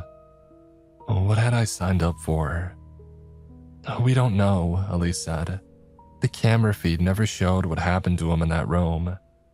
He entered it but then just vanished. You'll come to see that things in this place make no sense, Dr. Holden. Or the man-made instruments we use are just inept at making sense of them. She tapped the monitor. I nodded. Well, we're operating in a new realm of science. I shook my head, scolding myself for talking like them. Theoretically. Of course, Elise smiled. Scientific skepticism is crucial. Listen, I believe you. I believe there's something not right about this place. I believe that it seems infinite. And maybe it wasn't built by dissolution. And maybe the air and the design and everything else seems wrong. But that doesn't mean there's not a rational explanation. Elise repeated herself. Well, of course. I sensed she was holding back. But, well, I thought the same when I started working here 2 years ago, she said. I'm a different person now. This place doesn't just change its design each and every day. It changes people too. I wasn't so sure about that, but I agreed to do my best to fill the role of Dr. Accrington. I agreed to study this place and carry on the physicist's work of trying to understand the patterns of the rooms so as to better protect the team. I asked why she hadn't stepped into the role, and she explained that she was a doctor of chemistry. She served a very different purpose down there. Every crew member had an individual purpose. Mine was security, come to understand the patterns of the rooms. Dr. Accrington was sure the facility could be broken down into its constituent parts and turned into something predictable, and then no more crew members need ever get lost or go missing again, even when exploring new and unmapped areas of the facility with unprecedented dangers. I looked over Accrington's many notes. Within them were a ton of scribblings from the mad scientist I feared I was destined to become. And I knew very early into my employment that I had made a mistake. But there was no way back. The NDA had made it quite clear that this was a job for life. To leave in anything other than a body bag was an impossibility that terrified me into compliance. I spent those early weeks watching team members explore various rooms, some already mapped and others newly discovered. They were collecting air samples in the case of Elise's subteam, or digging away carpet and wallpaper to see what lay beyond. And as the days went by, I saw what Elise had promised. Walls in the facility would shift and change. Objects would phase in and out of places. In one room, a chair would sometimes slip through a wall, but return to its original spot 12 hours later. I saw what the previous physicist had meant. There were patterns to be observed, and science is nothing but making sense of observable patterns. But this was, of course, nothing like the theoretical papers on parallel dimensions that I had written over the past decade. I had spoken on particles behaving in peculiar ways, of course, but to see it with my own 2 eyes was quite another thing. The more I tried to explain, the less that I understood. I articled hypotheses about quantum entanglement and submitted them to Kingston, and he told me to keep working towards understanding the predictable nature of the rooms. Mostly, I simply tried my best to catalog the repeating anomalies I noticed in the data, so as to better warn my colleague of the dangers they faced in certain rooms and hallways. I saved one man from falling through a temperamental patch of carpet, and I helped one young woman navigate through a hallway with different gravitational fields along its length. But accidents happened. Thankfully, they were always whenever I wasn't on shift, but referring to them as accidents never made them any less horrifying to my ears. People were going missing, and usually the most nervous and unstable on the team. "Oh, they got scared off and quit," was always Kingston's explanation. "We'll track them down." But I didn't believe that. I didn't think that they had quietly resigned and hid away in the real world. I thought they were stuck in the facility somewhere. It was after 6 months and several more disappeared colleagues that I started recommending the hazmat suits. The commonality in the lead up to every disappearance was erratic behavior, and my working hypothesis was that the air of this facility was different from ours back in the real world. On the other side of that wall into the dye solution storage room, Elise had already been studying air samples for years, of course. She told me that they knew they were missing something, but the data wasn't helping them out. The air contained oxygen, nitrogen, argon, carbon dioxide, and other trace gases. But those gases were like none on Earth. This was, for the most part, the same as our air back in the real world. But there was something in there which made no sense. It wasn't some particulate or pollutant, as we might get back in our normal atmosphere, but something for which the machines of dye solutions couldn't understand. And I was keen to test out whether correlation and cause might marry after all. The disappearing colleagues were always long-term employees. They were all people who had spent around 5 continuous years working in the facility, judging by my cross-reference data. We were inhaling something that was driving us mad. I didn't want to overstep my realm of scientific inquiry, but Elise thankfully agreed with me. We petitioned the hazmat suits, and Harold Kingston begrudgingly agreed, and what we found certainly supported my data. Workers' mindsets certainly improved after donning the hazmat suits with oxygen tanks. I certainly had far more mental clarity afterwards, but Kingston always refused to wear one himself. He talked about how he had spent 20 years working in the facility, and he hadn't gone mad and disappeared into its depths. He said that disproved my hypothesis, and that I would see. Those employees were safe and sound somewhere in the real world, and his men would find them. Of course, I found it debatable that Harold Kingston was fine. Something about the man had unsettled me since our very first meeting. He was an uncanny chap. Was that just his nature, or had he been changed after 2 decades of inhaling the facility's air? I wasn't sure. It was after a year of working down there that it happened. Elise and Harold went missing. I hadn't been on shift when it happened, so I scoured the footage and found that Elise and Harold had simply vanished into thin air in the room of holes, where Dr. Accrington and so many other dye solution employees had disappeared over the decades. And just as had been reported with Dr. Accrington's disappearance, Elise and Harold did not trip and stumble down one of those holes. They simply ceased to be. They were on the cameras as our boss led her into the room, and then they were both gone. And that was when, as I studied the camera feed around the time of their disappearance, I noticed something almost imperceptible. 2 of the holes had darkened into absolute blackness, as if they were no longer full of shadows, but an absence, or perhaps I realized it was quite the opposite. 2 people had vanished into thin air. 2 holes had darkened with their swallowed souls. I was starting to sound mad myself, so I checked the oxygen tank on my hazmat suit, found that it was fine, and put my face in my hands. I wept for Elise. She and I had become close, too close perhaps. I should have maintained a degree of professionalism and separation. I realized in that moment that I had fallen in love. Fool that I was. So I got to my feet and went out to the room of holes, watched by a few timid colleagues from the doorway. None were keen on stepping foot in that room, which had caused 3 of their colleagues to vanish already. They looked at me as if I were driven to insanity by that strangeness in the air, which had affected their coworkers. But it was Elise who had driven me to this insanity. It wasn't some sense of justice. It wasn't some hero who would have bravely gone in search of any fallen colleague. It was Elise. I had to save her. I wasn't thinking clearly. I don't remember fetching a rope or having any sort of plan as to how I would venture down one of the black holes. The room made the decision for me.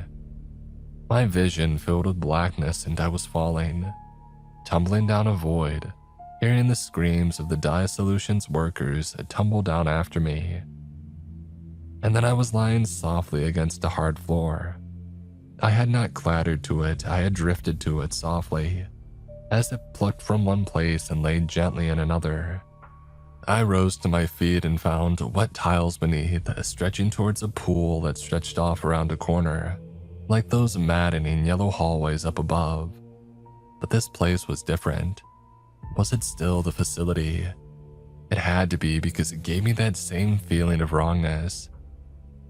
Now it was a mirage of a swimming center rather than an office space, but elements of that facility above had seeped in. I saw a hallway of yellow carpet leading off from the tiles behind me, and so I followed it. It was not a route picked out carelessly or at random. There was a trail of wet footprints across the carpet. It had to be a sign of Harold Kingston and Dr. Elise Thompson. I followed this wet trail of footprints across the carpet and into another room, covered in tiles, across its floor, walls, and ceiling, with only scant light spilling inside from fluorescents in the carpeted hallway. I didn't step into the room. I was frozen in fear to the spot, because there was a man standing in it, a man that I recognized.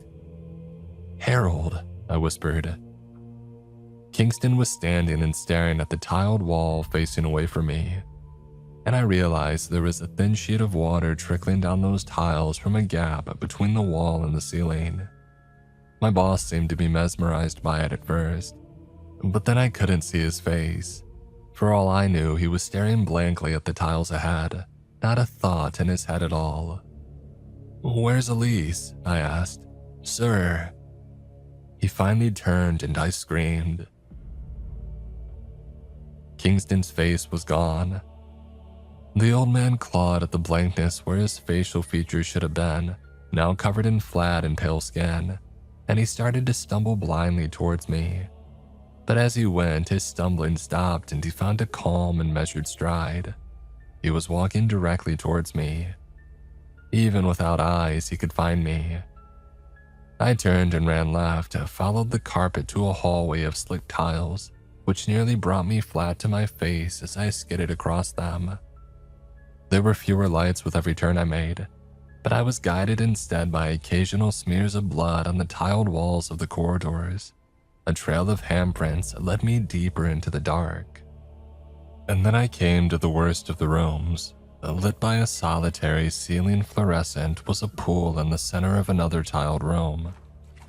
And in that pool was a young woman, her head being forced underwater by a nude, bald man.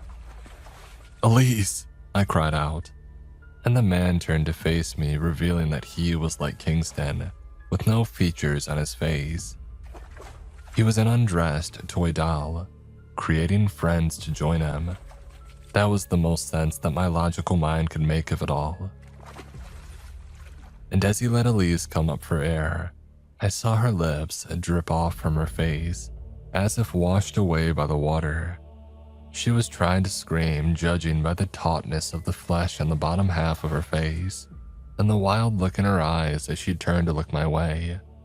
And those eyes were starting to drift down her face too, washed away by whatever the water had done to her, as if she were a smudged watercolor portrait. The nude, faceless being took hold of Elise again and giggled, muffled behind its face flash as he dunked her under the water again. Like a child playing a game, and she was his toy doll after all. I saw her nose and eyes drift up to the surface in bubbles and float away, watching me as they disappeared into the darkness of the room. There came a hand on my shoulder, and I was spun to look into the faceless face of what had once been Harold Kingston. He was what Elise was about to become. The old man's lower jaw stretched, screaming something at me as I screamed back at him with my lips still intact. I think he told me to run, but regardless, that was what I did. Whether Elise was beyond saving or not, I didn't intend on staying to find out. I wanted to live. I wanted only in that moment to live. "I'm sorry," I croaked at her, turning on my heel. I scampered through the maze of tiled floors and carpets, and desperate at first for a way out, but then desperate simply to get away from the wet slabs of flesh against the tiles in the distance. That nude thing, which had stolen the faces of Elise and Harold, it was coming for me next. I wasn't sure if there was any way back to the facility floor above. I was trapped down there. I made it back to the initial tiled room beneath the room of holes, expecting to find nothing but a blank ceiling overhead, but instead looking up into light at the ceiling to find a rope that had been lowered down towards me. I grabbed it and started to slink my way up. My head started to ache and pound as I ascended into the blackness. These tunnels between floors had never been built to be traversed by mortal things. Perhaps I finally accepted that they had never been built at all. Building a thing was a notion reserved for the real world.